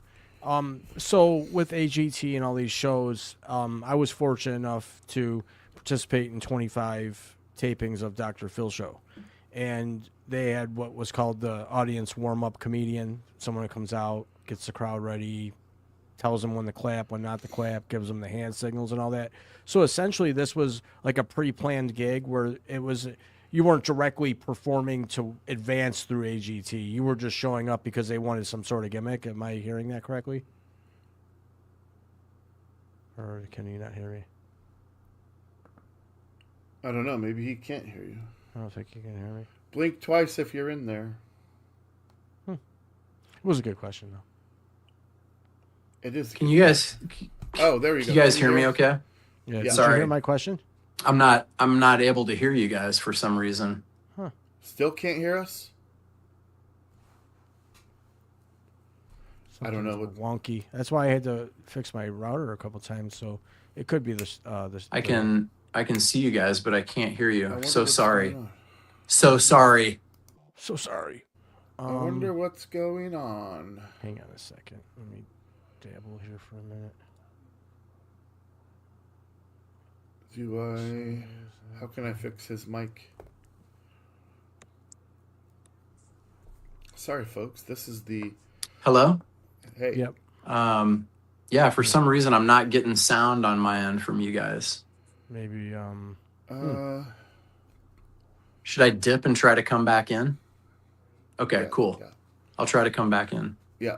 It could just be a snafu with Hopefully. the streaming Hopefully service he gets tonight. to- Because he can come back. But well, I was having a couple issues earlier where I kept one time I didn't, but I kept hearing the sound come in and out, and I couldn't hear and I could hear, so I went and checked the stuff on my wire on my internet. But interesting. okay, so I got to remove this, Matt, and then bring the new one up. That might be the issue. Remove that. I can hear you guys great. Okay, hear us Awesome. now. Sweet. Yep. Sweet Totally. emotions. So go ahead and ask Sorry your for the question again, hiccup, Frankie. you guys. Go ahead and It's not ask your your fault. question again, Frankie. Oh no, I was asking. What I said was, I was fortunate enough to participate in 25 live tapings of Dr. Phil, which is actually 50 episodes, and they have what's called a audience warm up comedian who comes in, Right. gets the crowd ready, when to clap, when not to clap, blah blah blah blah blah. Yep. Tells some jokes and integrates some of the online audience, in which I was most of the time.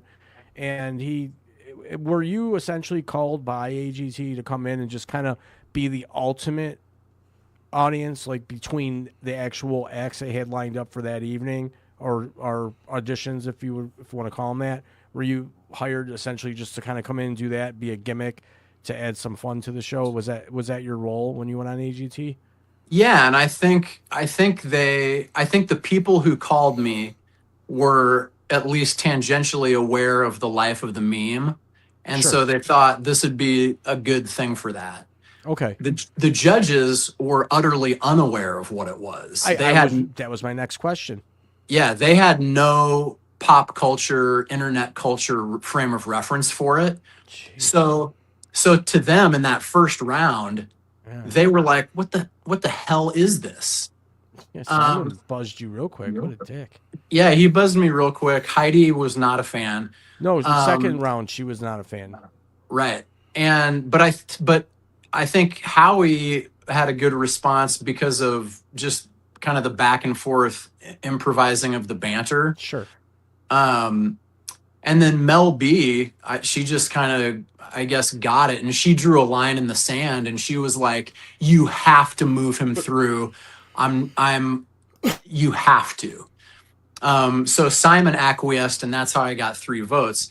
And then at that point, it kind of took on a new life because they're like, okay, we're going to shoot the second round 2 ways. We're going to shoot the second round, you make it to the third round, and we're also going to shoot it where they cut you. But the cool thing about the second round was the guest judge was Chris Hardwick, Huh. and he, Yeah. you know, at the time that was when he was really big with like Nerdist and the Nerdist podcast and Talking Dead. the comedy show, and so he knew what it was, and so that was kind of an unexpected, like, you know, bump to it. Well, think about this, Matt. And Had then you like Simon, agreed- you know, he's like, he came up to me after we got done shooting that day, and he was like, why didn't you say anything about like your internet popularity? And I'm like, yeah, I'm joking with him. I'm like, I just want my dancing to speak for itself, man. You know, I don't want to, I'm not out here trying to get famous off of this. And he was like, yeah, but it would have helped me if I would have known you had some kind of thing. And I'm like, look, I'm not into self-aggrandizement, man. You know, He probably respected you after that, right? sorry. He was like, I can get on board with that. I can see it. And think about this. If But yeah, you that would've- was a difference because you know, the assumption from some people was like, oh, this is what this guy does, and he like tours as this or something, or like this is right. this is like his main Now, main what if- deal, What if you would have? which was kind of funny. Can you hear me? Yeah, I don't think you can hear me. I can hear you. Can you hear me, Matt? I cannot hear Dames. Can you hear I me? see. I can hear you. All right. Ask so, him. Tell him if he would have agreed Is to that an issue any on of the my other end? years that Chris Hardwick wouldn't have been there. So that's say kind it of. again, James. If he would have agreed to do it any of the other years, Chris Hardwick wouldn't have been there. Would you have agreed to do it any of the other years if Chris Hardwick wasn't there? No, that's not what Or I'm was saying. there? That's not what I said. I, It's all right. I'm gonna drop. I don't know how to maybe, drop. maybe I don't know. By the third time, I was just kind of like, oh, they're gonna pay me a little, what is essentially like a little stipend, and well, I kind of gave in, I guess. But it Well, was cool because it kind of widened the audience for it, and more people were aware of it, and I got some good, I got a couple of cool commercial jobs out of it, some definitely. afterlife, so to speak. Can you hear me now? To be Yeah. nearly. What is My it, question nearly- was. Oh. Oh, it wasn't really a question. It was an observation that I was trying to relay through Frankie. If you would have accepted it any of those previous years, Yeah. Chris Hardwick wouldn't have been there, which Right. was a really cool. I mean, to me, that was my. He's like, yeah, this guy. I love this guy because he also is like, so you guys just want to declare the winner now, or Yeah. like he got it. He legitimately got it, and Yeah. that's a great moment in television for you and for people that are a fan of that character. Yeah, But it was I really know- cool. I know that just in closing this segment on the Dancing Pumpkin Man, that there's people out there that would go to your booth if you went to like a con around Halloween. I know we've talked about it before. There's the one in Ottumwa. We just Yeah. got to do it. We just got to do it one of these years. Just set you up a table and be like, here he is. Yeah, be like one of those retired professional wrestlers with all your shit and charge them to sign it. I'll be the salesman there. I am really, when you think about it, I Why am not? kind of the Randy the Macho Man Savage I mean, of yeah. internet memes. If I'm you not just, making fun of you. I'm just saying, man. yeah, for People sure. love that stuff. All right. Can I ask you a personal question? Yeah, He said yes. do it. All right. So your wife is Jenny Geiler. Yep, Amazing woman. amazing. 2 children. Dog named Calvin. Yeah. How did you propose? It was not anything cool. It was, 'Cause you guys knew each other for a long. yeah, because we knew each other for a while, and it was kind of like, it was really backwards. It's not romantic, but we knew that we were kind of like moving in this direction. Been dating for a while, and then we were like, one of the things we would do is we would go out and we would like look at furniture, like kind of imagine what it would be like, to be married and like living together and stuff like that. And so how it happened was like we came back to my mom's house, I think, after doing that one night, and we were hanging out, and just like, oh, we were down at Nebraska Furniture Mart looking at living room sets and like stuff like that. And my mom was like, so are you, and then we like looked at each other and were like, oh, are we?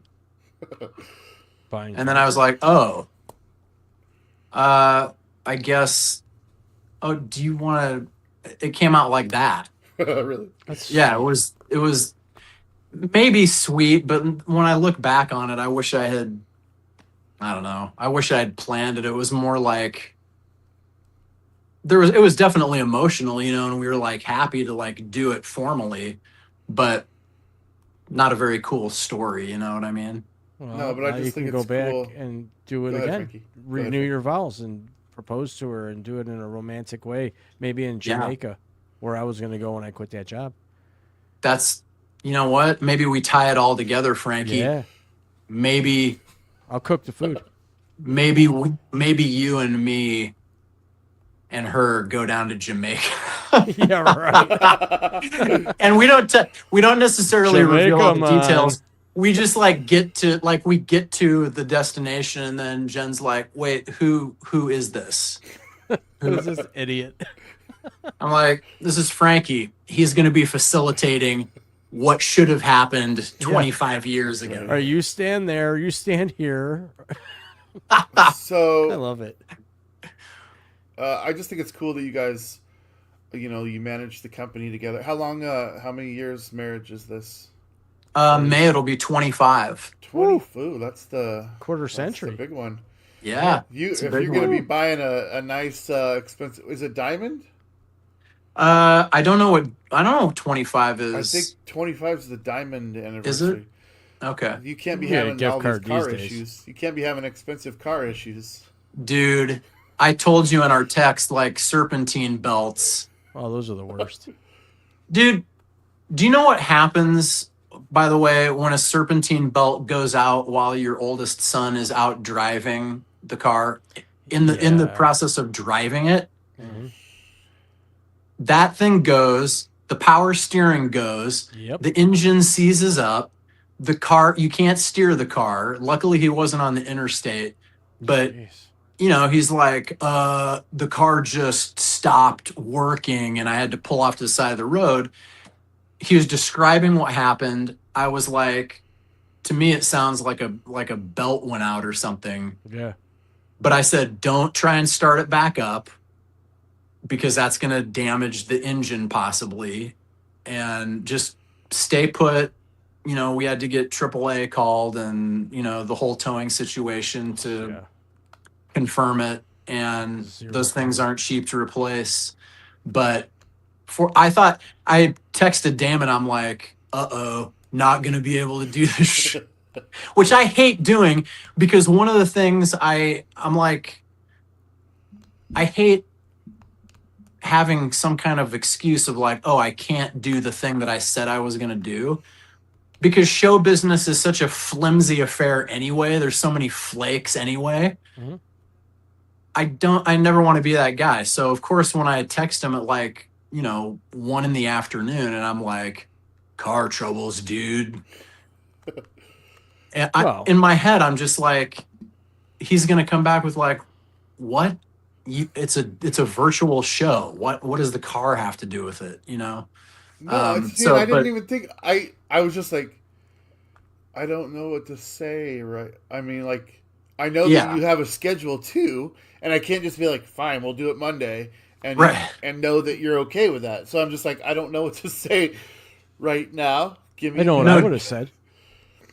I know what I said. I was like, well, if he has car trouble, if he can't make it, we'll just book him for another time when he can make it. Yeah, I mean, Life that's kinda happens. what we- You can't kinda what we block decided life on. from happening sometimes. It happens. Yes, fortunately, it wasn't in my imagination. I'm Yeah. like, this is gonna wipe out the entire rest of the day, but it didn't. Good. So Glad you're here, and I'm having a great time with you. You're a good dude. I like you.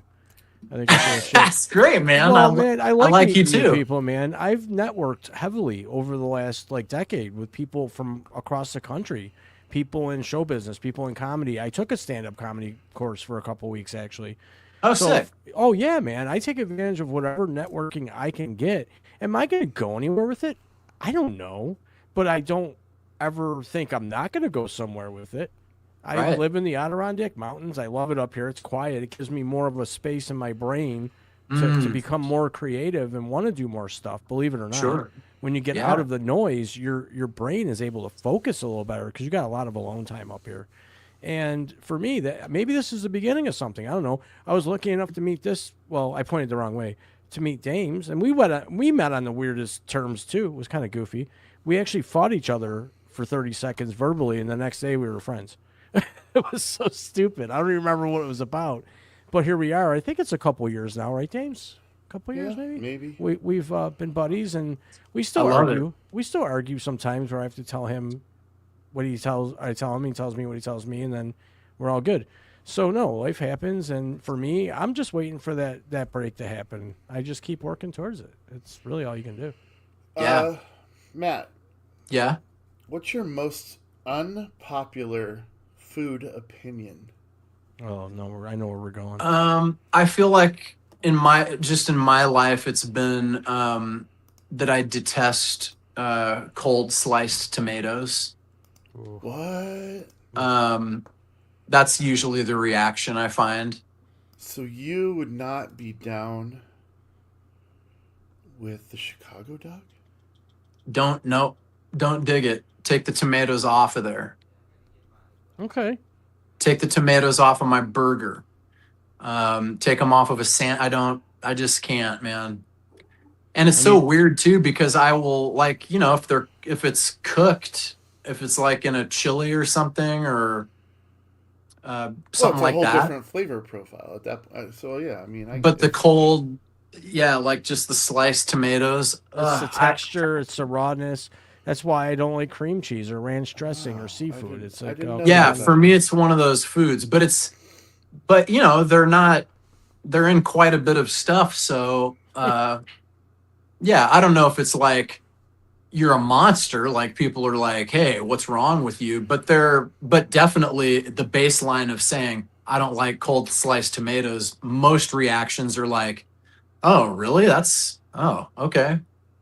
Well, I've never heard it, but I'm not. I don't judge you for it. I don't like certain things. I don't like coleslaw. I don't like cabbage.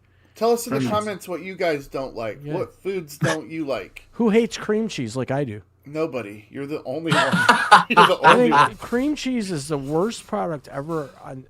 It's Dude, just Miracle disgusting. Whip is the only food I will not eat.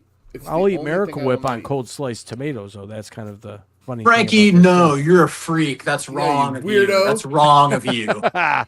They're so good, though. I just plop it on the sliced tomatoes and pew, pew, pew. Very good. But no, not, So, okay. tomatoes aren't for Wow. everybody. That's not No weird. tomatoes. That is about deviled unpopular. eggs? That's very unpopular. I like a deviled egg. I could eat a whole dozen of those suckers.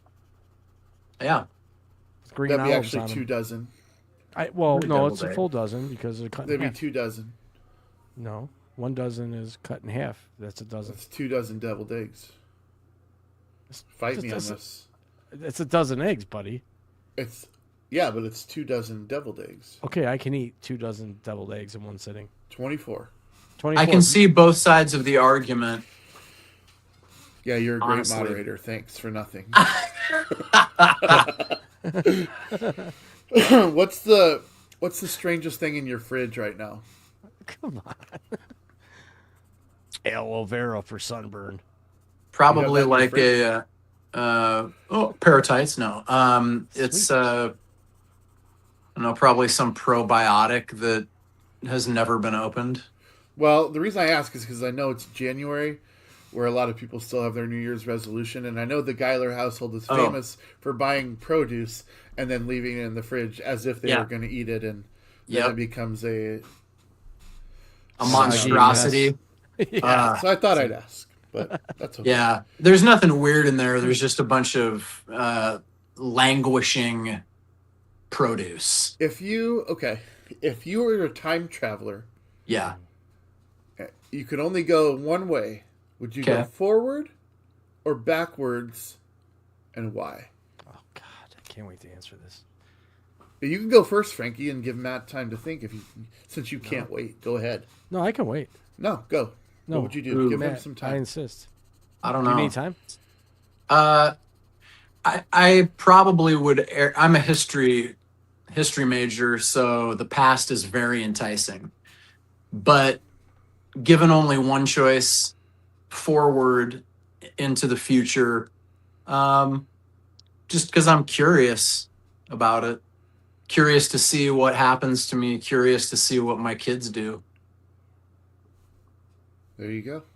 Frankie, one way, forward or backward, and Oh, I'd go back to where? to where I've never been. The 70s, That's a lot early of 70s. That's a pretty broad spectrum, bro. Well, I was born in 78, and I when I watch, replays of like Woodstock and how people peace, love, rock and roll, and how free it was, and there was no cell phones and no internet, and no stupid. The only time you saw the news is if you had a TV, black and white most Yeah, no cases. dumbass podcast. No people named Damon Marvs. To me, and I'm not saying that to be funny. You asked an honest question, and I'm giving my honest answer. No I would people. want to Yeah, live in the honest, 70s. that doesn't make me feel any better. I'd be that guy at Woodstock in a mud pile with naked girls. I mean, that would be me, and I would love every second of it. So, And you wouldn't yeah. do that now? No, because I'd be all over the internet, get canceled, and have Discord groups wanting to ban me. Oh, so you'd only do that if you could get away. I got you. Yeah. I feel But you. I mean, that's a pretty fruitful answer, don't you think? So Woodstock. If you're saying I would go to Woodstock, Oh, I would I have done more accept than that. it. I I accept would've- it. That's the shit. I'm down with that. Yeah, thanks. right. High fives. Peace. Matt, you're a improv comedian. Who's your favorite comedian? Frankie J. Probably topping the list is Andy Kaufman. Andy's great. Well, it's great. Andy's probably the biggest one for me, and then close second would be just like any of my heroes that came through Second Zamuda? City. Bob Zamuda, yeah. That original, not original, but like the second wave of Second City people. That group that was not just Bill Murray and Belushi and Harold Ramis, but also the Toronto squad of Catherine O'Hara, Eugene Levy, Nice. John Candy, that mix of people. How much did that mix of people influence what you decided to do post high school? I mean, they influenced what I was about even in high school, because the whole point was like, it wasn't like so much jokes. It wasn't like, hey, I'm going to do stand up and do like a constructed set up punchline. It was more about characters, and it was more about situations. And since the approach was improvisational, watching SCTV and watching somebody like Kaufman, who's kind of comedy, yeah, but also almost a performance artist and kind of a Dadaist, absurdist approach, was like, oh, there's more ways into this than just, can you write jokes? If you happen to be somebody who does voices or characters or weird behaviors, that was like an I mean, that was a Yeah. dick move. that was like an entryway. So I would say they were a big influence on even what I was into in high school, probably.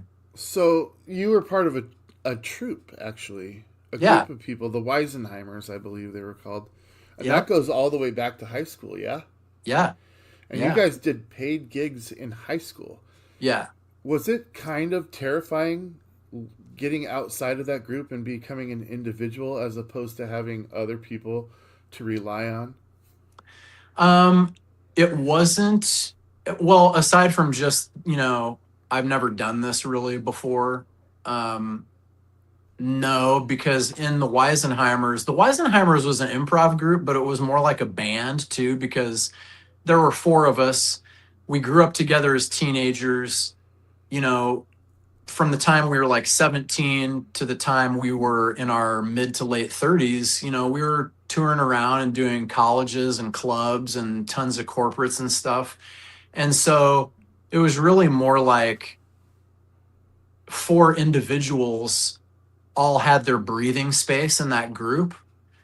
And it was, so it wasn't hard in that sense because it wasn't like you didn't know who you were outside of it.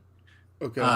It was, I think the hard part about it was like just more logistically, like, oh, instead of being a band or an improv group or a team for 45 to 60 minutes, it's just I have to figure out if I can carry 45 to 60 minutes on my own now. But it wasn't really like, who am I now? I don't think. The thing that I'll bring up kids in the hall, right? 4 guys. Yeah. You know, and there's always, who's your favorite kid in the hall? You know, did you guys ever have that kind of competition where you were trying to be the favorite of the base? Weirdly, no, because each one of us brought such a different sensibility into the group. And that was what was really special about that group to me was, there were 4 distinct people in it. I was kind of, my role was kind of like the ultra positive, like affable, complete goofball, you know, like, oh, that dude's very congenial, but also real wild. And then Monty was this curmudgeonly, beyond his years kind of skeptic, who was like real good at voices and stuff. And then Marv was a very sardonic, very satirical, biting, kind of dry, wry humor. He was more in the vein of like a David Sedaris almost, you know, that kind of a thing. And then Jen Smedley, who, not my wife, another Jen, she was kind of like she did like characters, funny characters, and like really smart. And by virtue of the fact that she was the only girl in the group, she kind of had this own space all to herself for that perspective. So there was never really like a lot of competing for audience love. I guess it was everybody had their notes to play, so to speak. Speaking of notes to play, here I have a lovely Frederick Julius album. Keith Urban, dude. He's a single now. Man. No, let's talk about music and where that came in. Okay. You said this is number 7, or Yeah. I know you're working on something, and I'll tell you, this is the one I have. The other one is in my car. Okay. Mixers and Elixirs is my favorite, Yeah. and for obvious reasons. Sure. I wasn't on it, but I have been on stage with you performing it a number of times, and I get to sing all the fun parts, in my opinion. Yeah. What got you? I mean, you obviously love serious music. Brian Wilson, the Beach Boys, we have that in common as our favorite artists of all time. Am I correct there? You Yeah. didn't ask me Which is what my another favorite cool thing. artist Go ahead, is. Frankie. I love Pink. He just I wants to mention Pink every episode. I love Pink. That's cool. So we got Great. 2 Brian Wilsons and a Pink. All right. So, I don't want to fuck Brian Wilson. To be fair, I love his music. Right. Yeah. I mean, you had to go there. Well, that's part of your thing, right? Not really. Most of it. Your emotional dishonesty part of is it. showing. It's part of it. Okay, it's part of it. I'm not saying it's the thing. All right. Yeah. When did you're like comedy, and now all of a sudden, not all of a sudden, just tell me how you reconcile that, if you will, and then what got you started, and obviously 7 albums later, and then what are you working on? Okay, there's 2 answers. The first and shorter answer is it was like a moment like we discussed right up front with the whole creativity thing. You just get to a point where it's like, I'm tired of asking all these questions. I think the first Frederick Julius thing I put out was in 2014. And I was, by that point, I was 39. I think I hadn't turned 40 yet, but I had all this music that I had written and never put out into the world. The process was always governed by, yeah, but you know, nobody's going to listen to this type of music from somebody your age. I mean, every excuse you can make to not do a thing. And, once again, Jen was kind of a person who broke through that. My wife, Jen, was like, she's really good at kind of scaling things back and dialing down the chatter. And she said, what if it was just a sketchbook of songs? They don't have to be, because at the time I was like, I don't have money to get a producer. I don't have money for proper sessions, blah, blah, blah, blah, blah. I can't play this stuff myself. These are always going to be just half-baked demos. And she was like, what's wrong with half-baked demos? That's where you are right now. What if it was just a little sketchbook of these intimate songs? She was like, besides, the cool thing about them is it's not like they don't have melodies. You still have gone to the trouble to record all these harmonies or whatever. Just put it out. Just put it out. Teasers, basically. Yeah. And so that's how Frederick Julius got started, was finally just like, you know what? Yeah, I'm tired of wrestling with this. And so that's answer one. Answer two just goes back to when I was a kid, before I ever had aspirations to do comedy as a thing.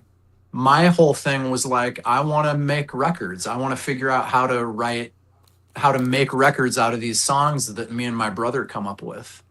And so it was a process of like trying to figure out how to do that. That was like our passion. And the weird thing was, I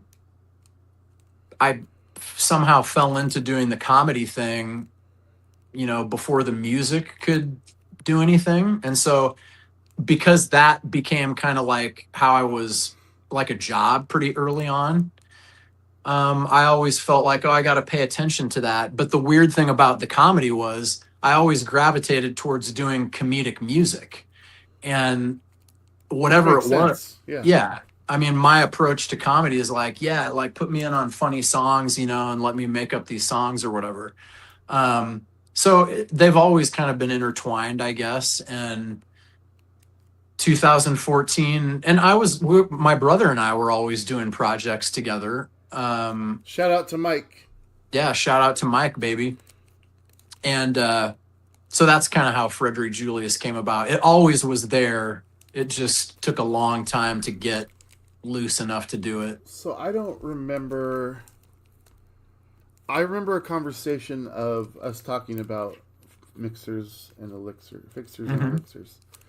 And I don't remember how it came about, but at one point you said, do you know anybody that would be able to play this? And I'm like, boy, do I. I'm like, why? But why are you asking me? That's I still, like, I don't understand how I lucked into being able to do this material with you. I don't know that I had like an agenda as far as like, do you, but I know that, I had listened to Kill Bosby enough. And maybe, I don't know if it was like shortly after we kind of reconnected or in the back and forth before. But somehow you had shared with me some stuff you were working on too. That was, I mean, the Kill Bosby stuff would have been enough. Maybe there was a Nomad project or something that you had released too that I was listening. The river. But I think it may have just naturally emerged from the fact that I was like, well, this guy writes stuff with harmonies and really good melodies and hooks. So maybe it came from that of like, do you know anybody? The assumption was, he's probably not going to take the time to get involved himself, but he might like know some people That's who so would be funny. That's who so would be funny good for because this.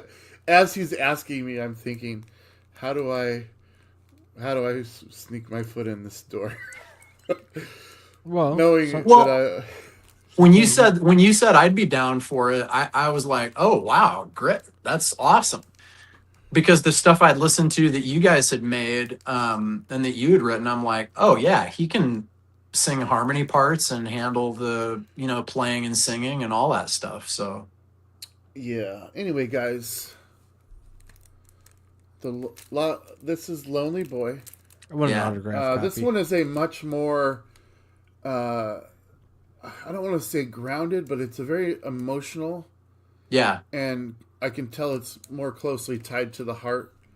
And that's not to say that your other projects don't have heart, but this one really does cut a little bit deeper yeah, into Matt Geiler. But there's this, Fixers and Elixirs, and then there's apparently 5 before this. I think most of the stuff that you would want people to hear is going to be on Apple Music, iTunes, Yeah. and all that stuff. Sweet. It's Frederick Julius. yeah. I'm not even going to have him explain the name because it doesn't matter. Just Frederick Julius. Please check this out. Matt, I got one more thing that I would like to ask you about before we let you off the hook. Are you down? I'm down. And this is for Frankie. Okay. He's got to hear this story. Oh my god. He's got to hear this. He's got to hear your Michael Jordan. Maybe it's for me. Maybe it's for Okay. me. But I like Frankie, telling this it, is so it's great. a good story. All right, so to set it up, Yeah. Haynes signed Right. Michael Jordan as their spokesman for their underwear brand, for their men's underwear brand. Yeah. And at some point, they decided that they were going to make a gimmick out of having no tags. Yeah, Like your tagless, underwear, baby. socks have tags, your shirts Best have ever. tags. So, tagless. Now, take it away, Matt Geiler. How did you become involved with tagless Hanes underwear and Michael Jordan? I became involved because my agent in LA at the time got a commercial audition and sent me in on it, and it was for Hanes Tagless, and so the task of the audition was to improvise your idea of what a talking tag would sound like on a t-shirt, especially if the tag was aware that it was being phased out or going to be ripped off the t-shirt or was not needed anymore or was obsolete. So it was one of these LA auditions that you don't think, especially after you've had hundreds and hundreds of them, where you're like, probably not going to get it. What the hell? So you're really loose. And I went in there, and for whatever reason, I just started improvising this lines of dialogue as this tag. And they booked me for the job. Sweet. And at the time, we didn't know it was a Michael Jordan thing, though. They did not lead with that. They just were doing the character. Yeah. So once they hired you, they were like, okay, this is Michael Jordan. You're going to be working with him. And because of that, the production of this campaign had a level of secrecy and security and all kinds of ancillary stuff around it that I have never witnessed before or since on a commercial shoot. Okay. Wow. So I get hired to do it, and it's a voiceover thing. So I'm not assuming that I'm going to be on the set. I'm assuming my work's going to be alone in the studio. But for some reason, they were like, no, we want you on set to kind of improvise in real time and like do the voice and do the lines because we think it'll be more organic that way. So I get to show up I think we shot 3 or 4 of these things. So I get to show up to all these. And they sit us down in the beginning in this theater in Santa Monica on the first day. And they're like, they have this guy who's associated with Jordan come out, and he's really stern. And he's like, for those of you who don't know, there are rules that have to be followed when Mr. Jordan is on set. I'm going to read them to you now so that we don't have any, trouble later on. Theater of 70 people, cast, crew, all these people is like dead silent. He's like, and they're literally a list, and they include things like, you may not make eye contact with Mr. Jordan once he is on set. What? You may not be within 10 feet of Mr. Jordan for any reason at any time unless he or one of his representatives invites you. I mean, it was a litany of this kind of stuff. Like, Jeez. basically, head down, don't acknowledge, like, just, and whatever. So that protocol is in place. The first day, I think we were shooting in an office building, and the spot was, I'm singing a bunch of annoying 80s songs as this tag. And because of how they have this set up, every camera setup that they have, whether it's a close-up on him or whether he's coming into frame, I'm standing by the camera in this dumb voice that I'm doing for hours on end. That's awesome.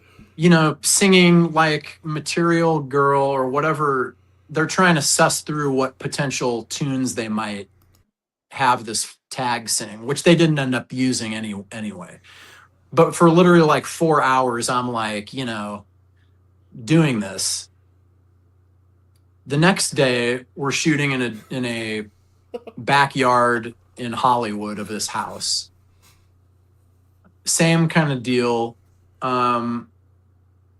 Jordan comes up to me before we start shooting. He walks right over to me when he comes into the Did you backyard. put your head down? I did. I was like kind of like I was like this. He comes over to me. He's like, "Hey, man, you gonna be singing anymore today? You gonna be doing that singing thing?" And I was like, "No, actually, it's a whole different thing today. So no singing." And he was like, "Good, man, because I couldn't get that damn song out of my head when I went to bed last night." Sweet. I was Sign like, here. I apologize, Michael Jordan. I said that to him. I was like, "I'm sorry, Michael Jordan. I did not mean to disrupt your sleep." He's like, "No, man, it's all good. It's okay." But that was pretty annoying. What a I was jerk. like, totally get it. In the backyard, it was even weirder because he had his manager there with him. And like, if you needed to, even if you were crew, like if you needed to like drop a body mic on Michael Jordan so that you could get audio, you had to ask his manager if it was okay to put the microphone on him. Then she'd literally walk in this tiny yard, like 5 feet over to him and like whisper on him, "Michael, they want to put a mic on you. Is it okay if they come over?" And like, we can hear you. Like everybody can hear. Like we're all crammed into this tiny yard in Southern California. So it was this weird shoot like that. And at the end of that day, I don't know, he was amused or something by, oh, that's the other thing. He had security that was always moving, and like the president, like Michael is on the move or whatever, So it was phase Service. moving. Yeah, it was totally ridiculous. But then he also had a truck on set filled with Jordans, boxes of shoes in this semi truck that was pulled up in the neighborhood. And if he kind of dug you or like whatever, he as you left, and as I was leaving, he's like, "Hey man, don't forget to pick yourself up a pair of shoes out of the truck." I would have taken And 10. well, you couldn't, because there was a guy whose sole job was to be at a table in the truck. And then you went into the truck and he was like, "What size?" And I was like, 14. And he was like, "Oh, I don't, okay." So I ended up, it was slim pickings, but then I got, I got a pair of Jordans at the end of the day, and got to shoot for a couple days with the dude. It was a very surreal experience. I still want a pair of the Jordan 6s from 1991, I think. Yeah, that would have been good. Mine were less exciting than that. I You still know the have ones them. I'm talking about, right? Yes. Everyone knows the I do Jordan not. 6s. I do not. Oh, they were I sick. have no idea. They were the best ones. I love that story so much. That's a good one. But what a jerk! You can't even say, "Can I put a mic on you?" You got to go through the channels. Like, what are you, the Pope? I get the psychology behind it, but I also don't get why everybody just can't be chill with like we're in a yard of this house. Yeah. I know exactly what one, they were filming, the grill one, right? Yeah, it was the grill. Where they and they throw had your character three on the grill. Yeah, and they had 3 security people. They had one in the front of the house, and they had 2 people like on the fences, like up on these step ladders, like scoping to make sure what? Like No danger. Jeez. I don't know. I mean, No, it's still stupid. I think sometimes they make their own problems by adding all that extra right. nonsense. Too many hands in the pot ruin the sauce. Yeah. My opinion. I just hope Pink doesn't have that kind of security around her. If I ever see her in person. Well, she'll need that kind of security if you ever get near. No, because snap, Frankles. she'll love me. I would. Oh, never mind. Just I don't want to. Talk Oh, about you it know anymore. what? I'm gonna put this up here. This is in response to your most unpopular food opinion. Oh God. I don't like seafood. Seafood. Yeah. And I'll just say this is the dumbest. This is the most unpopular opinion. That's just dumb. What? I do like some seafood. Do you? Oh yeah. All right. Well, that was Matt Geiler. Matt Geiler, you spent way more time than we deserve, for sure. Can I say one thing? Yeah. Of course. Matt, I did have an opportunity to kind of look around a little bit. Did you talk about the 402 Arts Collective at all? Oh, I didn't. That's a place that I Yeah. do some teaching out of, just for people who are like interested in, voiceover or musical improv, any of that kind of stuff. I try to kind of connect with people and work with them that way. But yeah, they do lessons, but they also do like coaching situations too. So I try to get some of that work on my plate as well. Because that's something like, for me, something I would be interested in, and to work with a professional like you, and for you to offer workshops. I guess you could call them, right? Workshops. Yeah. And I'm looking at it right now, going, this is pretty cool stuff. Like, I would love.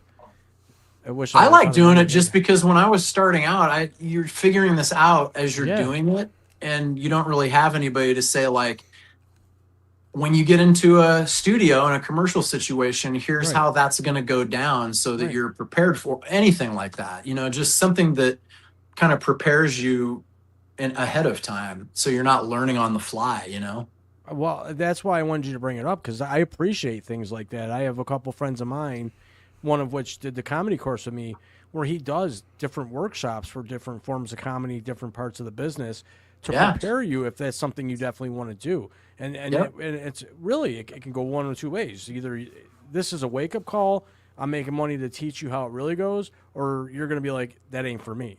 Because Right. a lot of people don't realize the work that goes into even just doing stand up comedy. Yeah. Not just standing up there telling jokes. It's a skit. It's hard to do. When I took that Yeah. class, it was eye opening.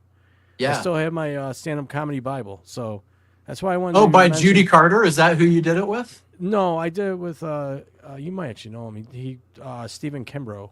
Oh, okay. Goes by I Ralph. don't know him personally, but I know that name though. Yeah, he's been in the comedy clubs from Beverly Hills, Los Angeles, all the way out to New York City, Comedy Chateau. Nice. And he works with Paul Vato.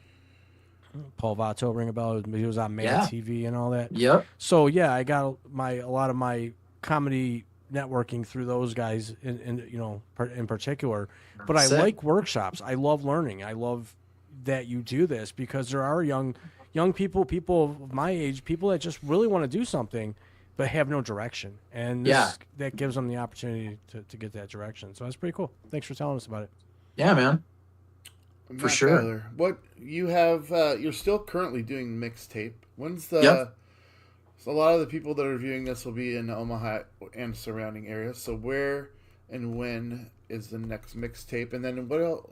Anything that you want to talk about? What you're doing right now before you head out? That people Next can take a look at. mixtape is every last Saturday of the month. So whatever, I think it is on the 31st this month is the last Saturday of January.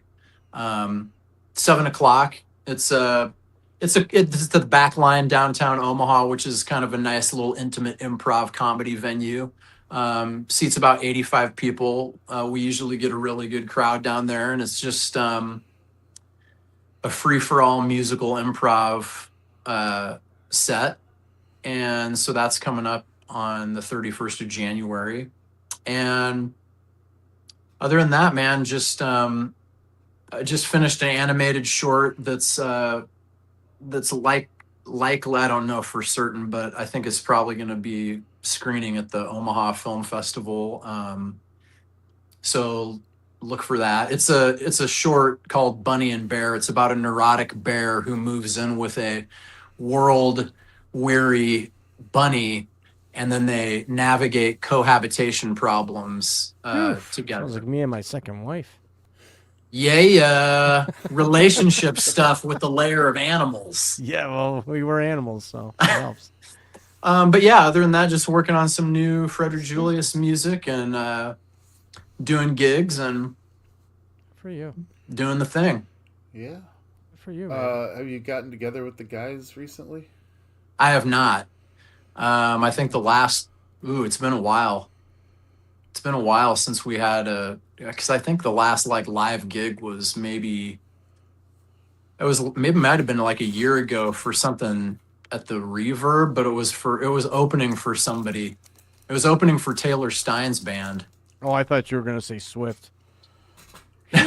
Oh, because you may not know this, but Frankie has Dislike. a unwarranted dislike Yeah. for Taylor Swift.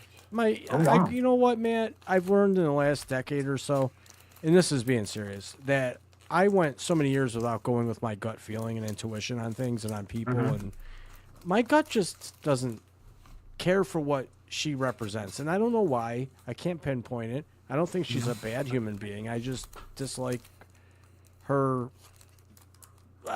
just her overall persona, her appearance, the way she acts and behaves, and my gut tells me that she's not my kind of people. Pink, on the other hand, is my kind of people.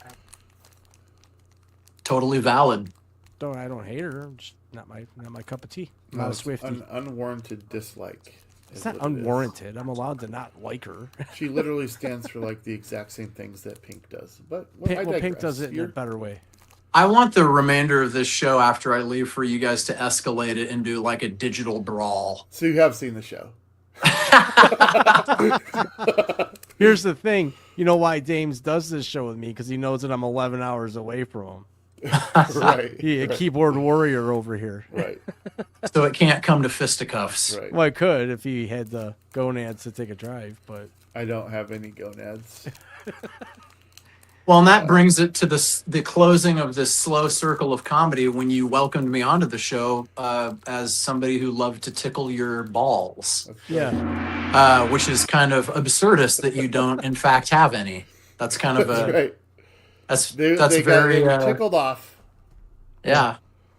Smacked up. Dude, I can't tell you how much I appreciate your time. Sorry about the car troubles today. I'm glad you were able dude. to work it out because I didn't want to be mad at you. I'm glad too.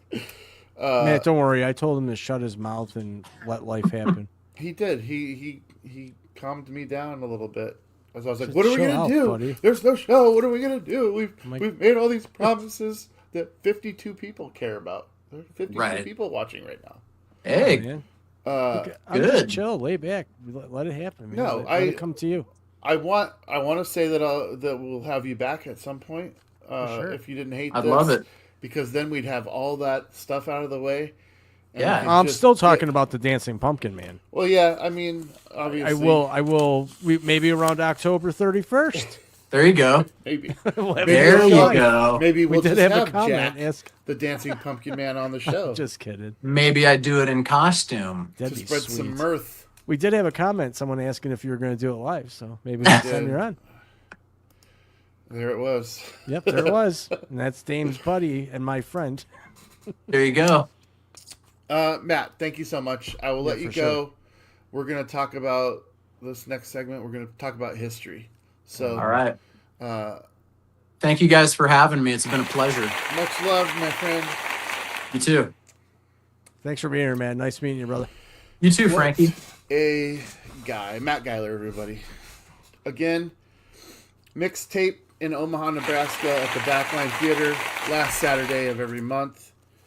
Frederick Julius, check him out online. You can also probably buy these on Sick Picnic Media, maybe. There's a store, maybe.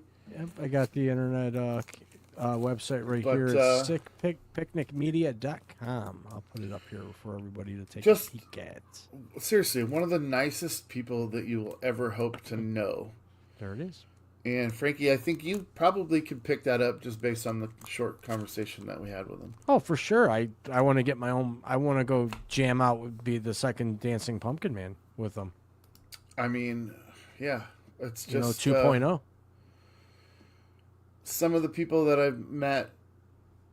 I mean, he's just one of the people that I've met that I can call him my bestie. He's a great dude. Great guy, and I had a great time having him here, and he's welcome back anytime. He's a class act. He's got that creative mind. You can feel the creation coming off him, and he's got his hands into so many different magical pots right now, and I can't wait to see what he has coming out next. So Yeah, and again, damn good just, guest. Just to close out the Matt Geiler segment, most of the things that we talked about, I'll try and find a couple of those Haynes commercials on YouTube. I'll put links for everything I can find in the YouTube description for the show on the YouTube channel. And Frankie, you can copy it from mine and move it over to yours so that it'll be there for yours as well. Okay, that's Does that sound cool? sure. So, all right, cool. Wow. Feel like I need a shower. Seventh hour stretch over here. All right. On this day, I got some good ones today, Frankie. Some Hope things so. that are thought provoking. I only pulled things that I thought were worth talking about. Have you ever been to a circus? Of course. It's like part of childhood, right? Yeah. Philip Astley stages the world's first modern circus in London. Do you know what London? year? Guess what year? 1922. 1768. It's a long goddamn time ago. I know. The first modern circus in London by Philip Astley. Did they abuse elephants then too? Probably. I met. I could go into what happened in the circus, but let's just leave it at that. Yeah. No one needs any more information than that. No. All right. We're here in the United States. In 1788, Connecticut became the fifth state to ratify the U.S. Constitution. You know what ratify means? Yeah. Fix. It means... No, it actually means to accept it. Oh yeah. Ratification. Correct. To accept it. Exception. Yep. Okay. So the fifth state to accept the U.S. Constitution, Connecticut, on January 9th, 1788. 1855. This one I want... Dude, I think you're going to like this, Frankie. I hope so. This is kind of a little bit macabre. The guiding star vanishes. Have you ever heard of a schooner called the Guiding Star? No. So I I'll tell you a haven't. little bit about it. There was 543 passengers on this ship, 62 crew members, and 481 passengers. It was a large British clipper ship that set sail from Liverpool on January 9th, 1855. And it was going to Melbourne, Australia, carrying, like I said, roughly 481 passengers along with the crew. Most of them are immigrants seeking a new life in Australia. After departing England, it was last sighted on February the 12th of 1855 in the South Atlantic Ocean. It vanished without a trace. Ooh. There was Bermuda no Triangle confirmed style. wreckage ever found, no survivors. Contemporary reports and later research suggest that the vessel likely encountered a massive ice field, Titanic. just like Titanic. But again, no wreckage, no knowledge of what happened to that ship after. Well, there February wasn't the any 12th. technology or anything there either. So Yeah, I mean, it was all wood, 1855 probably. we're talking about, but Yeah, it just was a long time. vanished from existence. That's It crazy. happens. I thought that was worth talking about. Yeah, definitely. 543 souls Good news. vanished. Yeah, that's one of the biggest tragic maritime disasters and disappearance-wise, Interesting. for sure. 1861. I know you've heard of Fort Sumter in the Civil War. Yes. 1861, January 9th, the Battle of Fort Sumter. Now, what this is interesting too, because this was like the defining start of the Civil War. The first shots were fired on January 9th, 1861. And here's what happened. There was a Union merchant ship called the Star of the West that was only bringing supplies to Fort Sumter.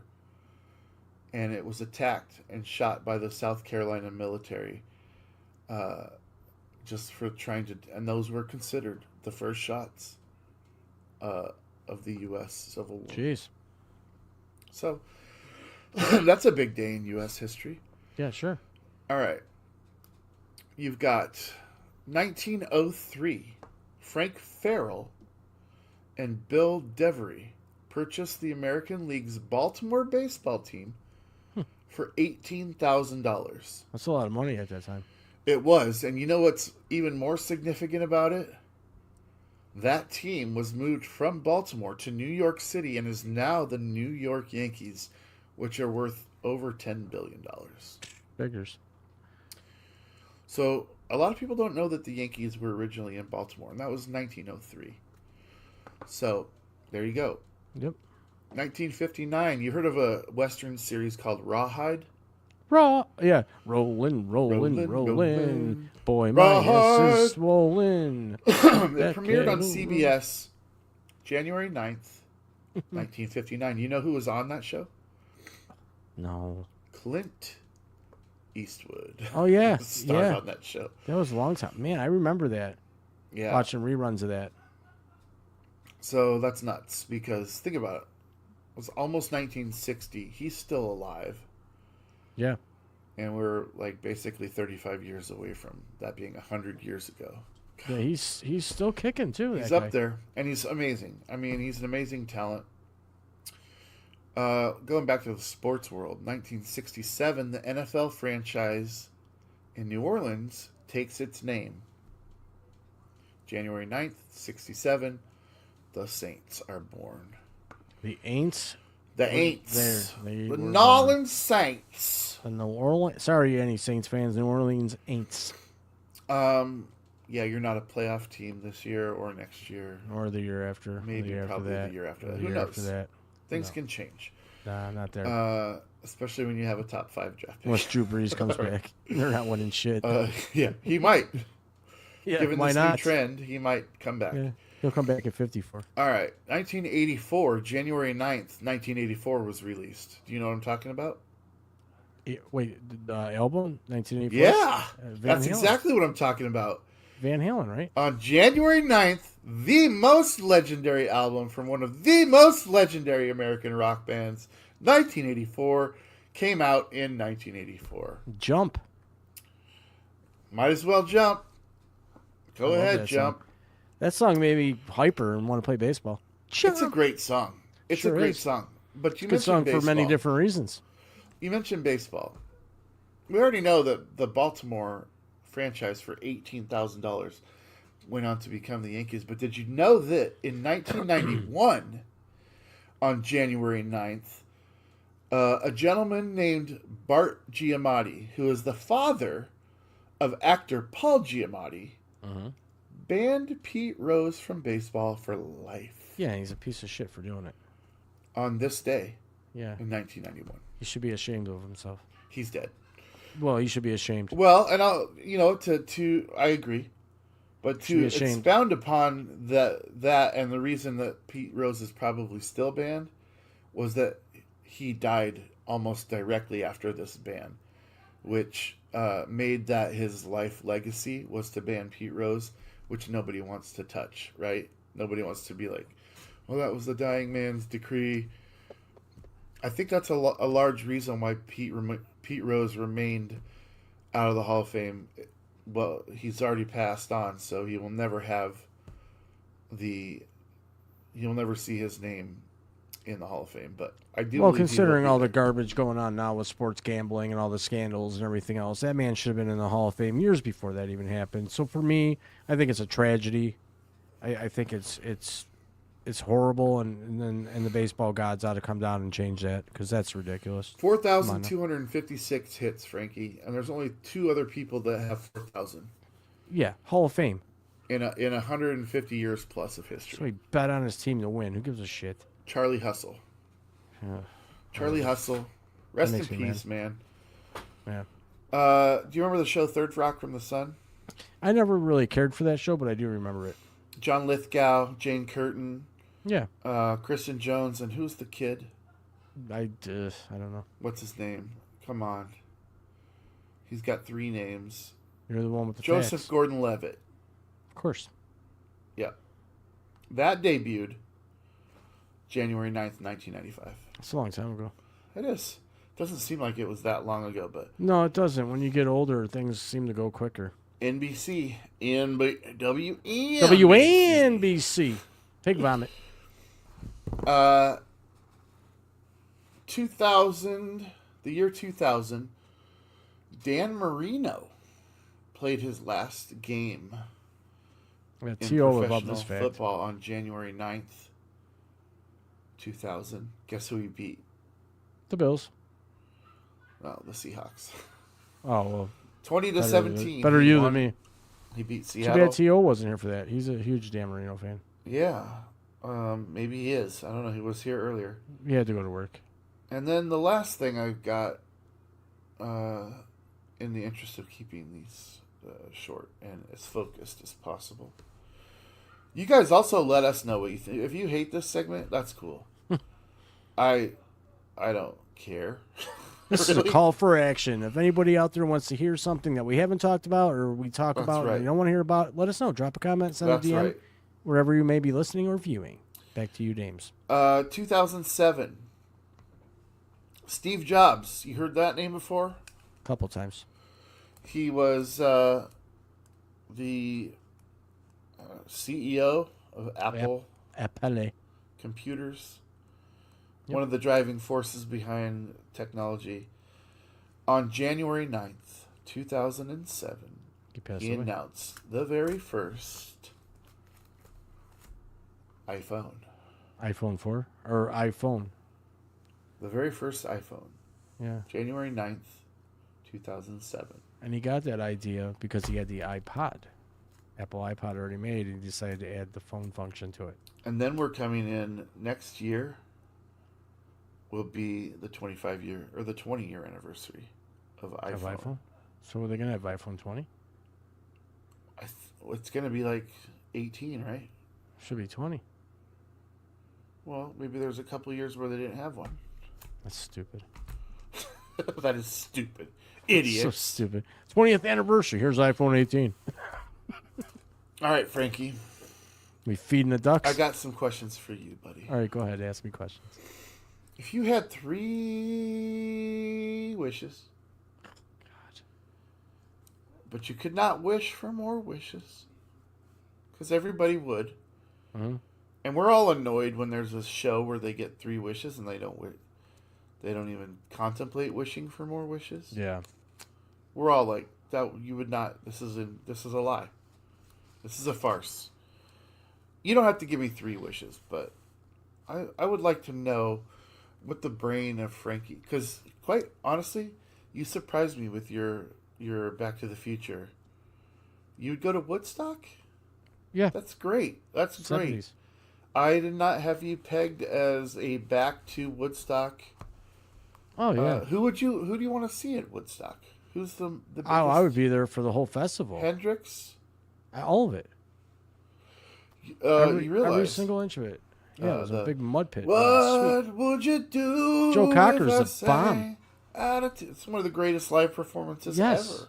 That's what I mean. Ever. Like Woodstock, I got chills. I watched the whole concert on, I think it was Netflix. You can watch it from beginning to end when they're setting it up and it's a big mess and The unorganized and people are walking. I love that shit, man. The I'd have been Who. there all day. Yeah, The everyone weed was was there. probably bomb as shit. Oh, the acid, everything would have been great. I would you have would been have a done mess. acid? Have I done acid? Yeah, No. it would have been a mess. I said you would have done acid? Oh yeah, for sure. I would have taken anything anyone gave me. I would have been a Just- huge mess, but it would have been awesome. You know what? God bless you, Frankie J. So you surprised me with that. So I Who else out definitely there wanna would go dig back in- to Woodstock? dig into, and these are questions that I had for Matt that we didn't get there. We didn't It's get okay. to We'll have with mine him. again. But we still got a little bit of time left. So I'm like, what are your wishes? What 3 wishes? Like for wishes in what way? Like wishes for what? What? Don't act like you've never been I've never been privy granted to any anybody wishes. being granted wishes before. What would you wish for? A bigger dick? What? I mean, give me 3 wishes. No, I'm okay there. What would I wish for? I don't know. I wish I was wealthy enough to say I'm wealthy and happy and content with money, but I don't need to be a billionaire. Okay, I that's wish- one thing. Look, I wish everybody could get along and have conversations and not fight and talk at each other. I wish people could all talk with each other. Don't have to agree on everything, but you don't have to be dicks to each other. all right, you've already and blown through 2 wishes. Yeah, and I wish I could get a clone of Pink. A cologne or a A, clone? a clone. Cloned. Why wouldn't you just say, I wish I could have pink? Because I'm not going to ever get her. I'll It's a take one of the- wish. It's a wish. Okay, fine. I want pink. I wish I could have pink. I was like, why would you wish for a fake when you could wish Well, for to the be real realistic about it. If I could wish to get pink, I wouldn't have to one? wish Oh, for well, money. you know what? I apologize, Frankie, that I don't have 3 wishes to grant for you. So we're just gonna have to go with, it's not real. But what if it was? What would you pick? You certainly wouldn't want to say a fake pink. What? I didn't mean fake. I mean, The real thing. yes. I wish I Okay. could have pink. But that would pretty much remove you're wealthy enough to say you're wealthy, because True, because she has money. yeah. And then what was your other one? everyone can and you just guys get would never along. fight because you wished No. fighting away. Well, you So don't it's have to fight perfect. to have a conversation. Disagree all you want, but you don't have to be dicks to each other. It's like boundaries, you know? I wish there was more boundaries. That's perfect. And then I wish they Well- would put a Pizza Hut in the town I live in. In the interest of full disclosure, I just got a text message from Matt Geiler. It says, way too long. Don't ever ask me to do this again. Just kidding. He says, thanks for the awesome hang, my man. And please tell Frankie that I dig him to the maximum. Sweet, see? I'm not making it up. I believe you. It's the Adidas right shirt, there. dude. I wear my It's right there. Adidas shirt today. He digs you to See? the maximum. I grow on people like a fungus. I will respond to him when we're not live anymore, but he is like- he is a lovely, thoughtful human being. Sweet. All right, Frankie, I only have a couple more things. This is a good question for you, I think. Okay. Ask I don't away. want to bring up things that have hurt you in the past, Oh, and this go on. might touch on some of that, but I think it'll provoke a good answer. But I want you to know that you weren't the person I was thinking of when I devised this question. Okay. Fair enough? Sure. Shoot. Who, in a biopic of your life, would you cast to play your parents? Meaning, if you think back at your life, not in fiction, but as it really went, What actors would you choose to cast in those roles? For my mom, Susan Sarandon. Oh, I like that. Does she resemble Susan Sarandon in any way? When she was younger, in her younger days, yeah, my mom was very pretty. Okay. And I know that she was your best friend. Yeah. For my father, who plays a good? I'm trying to think. Ray Liotta as a badass piece of shit, a monster. Dude. See, and here's the thing, Frankie. I thought you were going to be like, well, that's a tough question. I need to... But you didn't pull any of that garbage. No. You got right to it. These are great answers, by the way. I don't know your parents, but... Well, my mom was awesome, and my dad is still currently a piece of shit. So... But, and Ray Liotta is awesome, to be fair to Ray Liotta. But he plays a great piece of shit. He could play a great piece of shit. You're He's right. talented, yes. You're right. Very good. That's why I picked him, because he can look scary, too. I do want to know, because I know Matt's mom, and I know Matt is not in good terms with his father, but I would love to have that answer from him, by the way. Maybe he'd probably be a little more soft about it than me. I was like, next time he's on the show. Yeah. No, he will very well let you know where he stands on that. Good show today. I got one more for you. Okay, ask away. We'll fuck off for the day. Fine. Do you follow or subscribe to any conspiracy theories? No. None? Do I subscribe to? No, I would never pay to subscribe to a conspiracy. I mean, do you believe in or follow? No, subscribe? Not really. No. There's sometimes I think things are fishy. Things might be fishy, but I need full proof. And conspiracies never really provide the full proof. You never get the real story. So that's my answer to that. Common conspiracy theories. Let's see where you're really at. Because I think that you lied just now. I did not lie. I don't think you lied on purpose, but I think that there's probably some things. Would you buy some gadget? Do you think JFK was shot by Lee Harvey Oswald? I don't know. I wasn't there. Do you believe that there may be an alternate explanation for it? Considering I'm not a forensics expert or somebody that can recreate that exact moment in time and everything behind it, I really have no right to provide my opinion. I think that he was assassinated and it was tragic. And I think that's probably why you never see a convertible presidential car anymore. I agree with that assessment, but I don't believe that we'll ever know what truly happened. But I don't believe we do know what happened. He was assassinated. Yeah, but I don't. You didn't let me finish. Okay. I don't believe it went down the way that we're told that it went down. Okay. I mean, there could be some cover-ups and some bullshit going on, but I wouldn't be able to sit here and give you any expertise. All right. What about the moon landing? That one, you're gonna have to get back to me on that because because bastard. I believe that we went to the moon, but then there's times where I'm like, physics in my brain takes over when I see certain things when they're pointed out in these like little reels and videos and stuff. But then again, I'm like, well, AI can make your mind go squirrely too. Hence why I took a social media, internet, phone day off because it was like starting to fry my brain. I mean, was the race to the moon at the time, right, between Russia and the U.S. So did we maybe fake it to say we got there to keep up with the Joneses? We very well could have, and I'm not just saying that didn't happen, but I also think that we could have gotten to the moon. I don't know, but then that there's a deeper conspiracy theory within that conspiracy theory that Stanley Kubrick actually filmed the footage of the moon landing. Yeah, I heard something about that. But what a lot of people don't understand is that there was 3 astronauts and only 2 of them got on the moon. There was one that was still orbiting in the main ship that was doing the camera work and all that stuff. So, I think for something that big, yeah, there's a lot of people that would need to be involved. And but we'll never know. There's no way that secret gets kept for that long. So I believe we landed on the moon.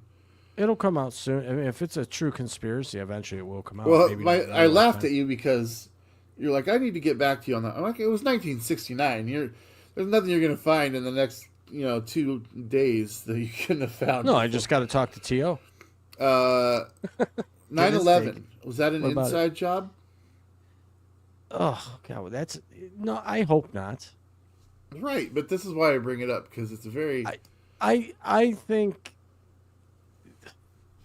it was definitely planes that hit the building. I don't believe for a second there was explosives in the building like people are starting to say. I think that those planes were big and heavy enough to ruin the integrity of those buildings as strong as they may have been. I'd hate to say, yeah, I think it was an inside job. I hope it wasn't. But if you want my opinion, no, I think it was definitely terrorism, and they found a way to destroy us for that moment in time.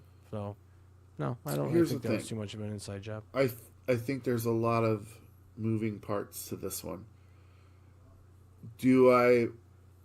Does my brain move a little in the direction of inside job when people talk about how the building just collapses in on itself as it would if there was explosives involved?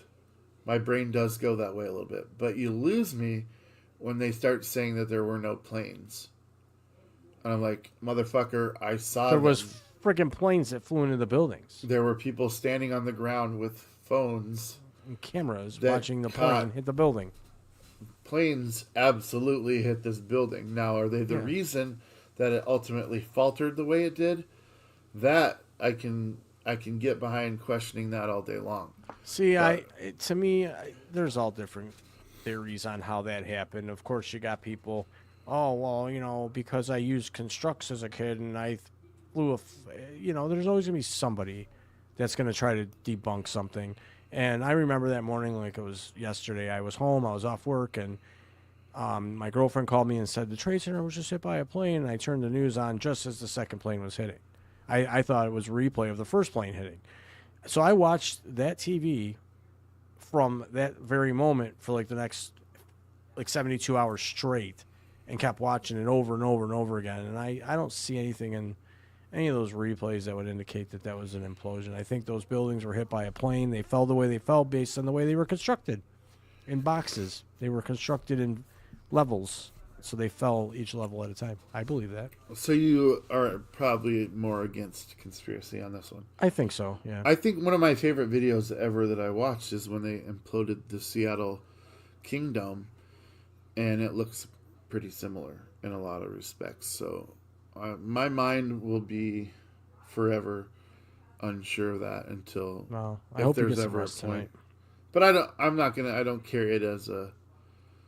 It's a tragic time in life, let's put it that way. For sure. I mean, that day is forever embedded in my mind, and to people that had to live through that and be down there at ground zero, I mean, guys, how horrifying, how crappy. If it was an inside job, what a shame that our own country would do that to its own country. So, anyways, well, yeah, that's all I got to say about Wyatt.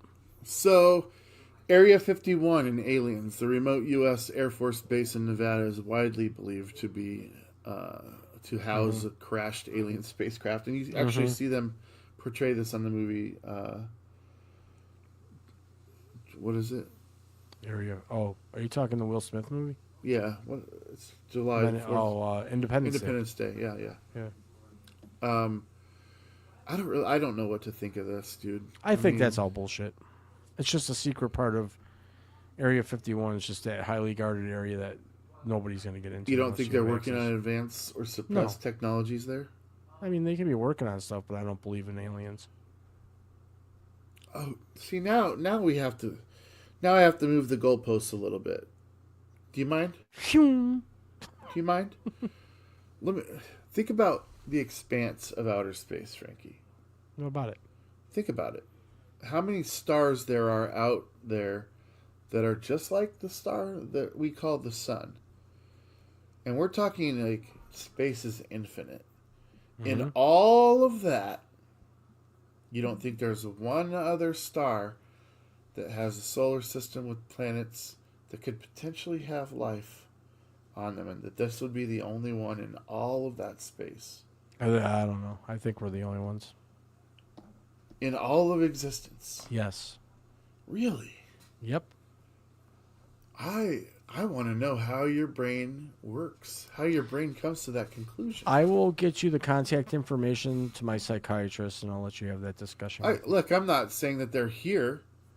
I'm not saying that they'll ever be able to make contact. I'm saying that they're so far away that, I mean, I'm not they taking may a even walk have there. less So. technology than we do.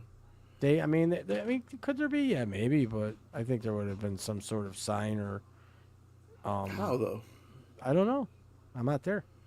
It's not like they can throw a rock and say, "Let's see if this hits America." Well, that's my point. Like, So I don't know. We never will know. We just never will well, know. I'm We not know gonna what we say that know. either. I'm not going to say that either. Well, in my lifetime, I don't think we'll ever know. And it's safe to say that it's going to be a pretty big job to find out. What do you guys think? Let us know in the comments.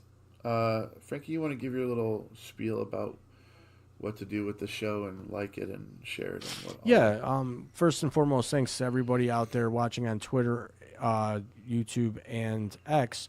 Or I'm sorry, Facebook. Excuse me. Thanks for viewing. If you could like and share the show out, we appreciate it. It does help us.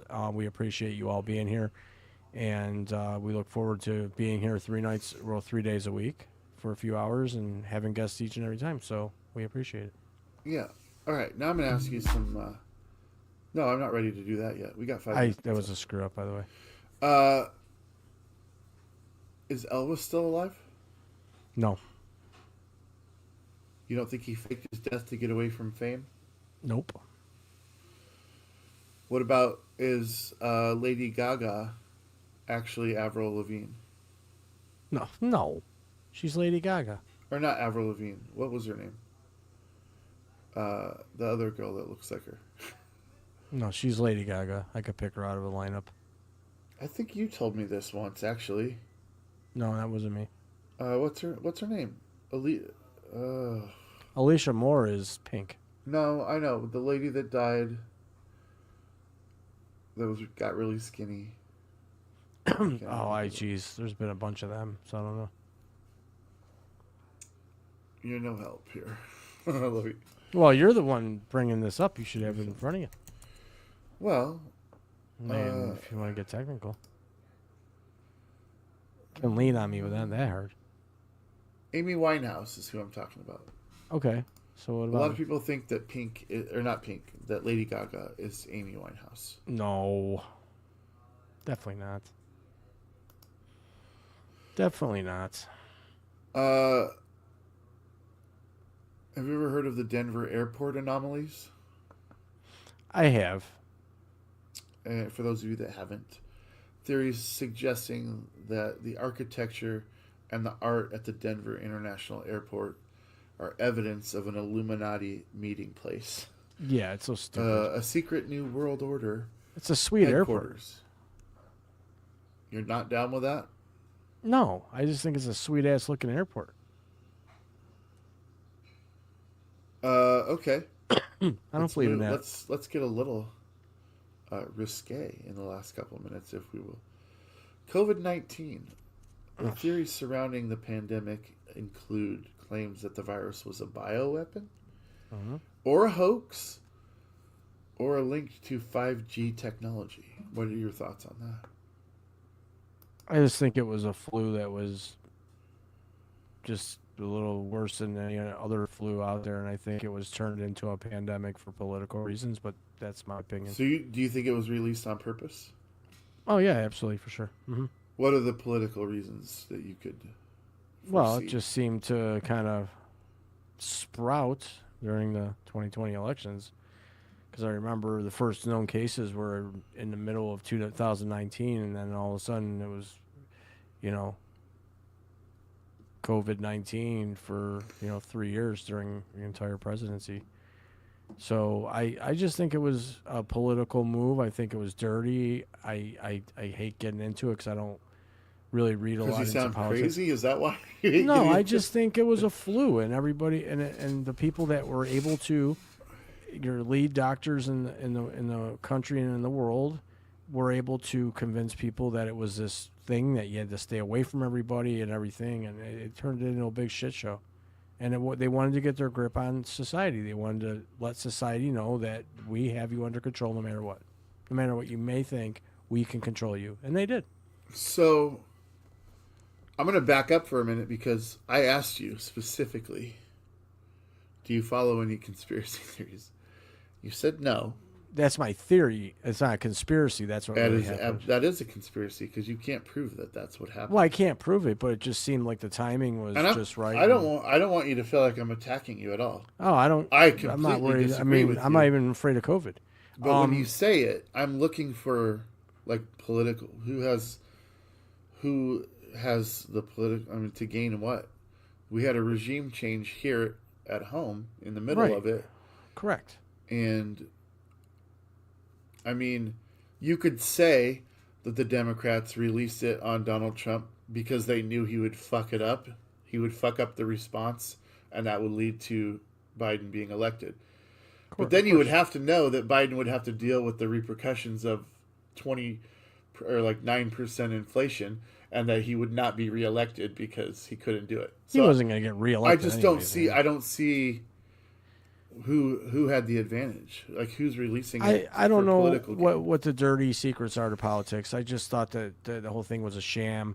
I have an autoimmune disorder. Never once did I get COVID. I was sicker than a dog most times, but it just seemed like the ones that got COVID were the ones that believed it, and it was just stupid. It was just, to me, it Okay, was a stupid so time. you realize that millions segregated of people people. died.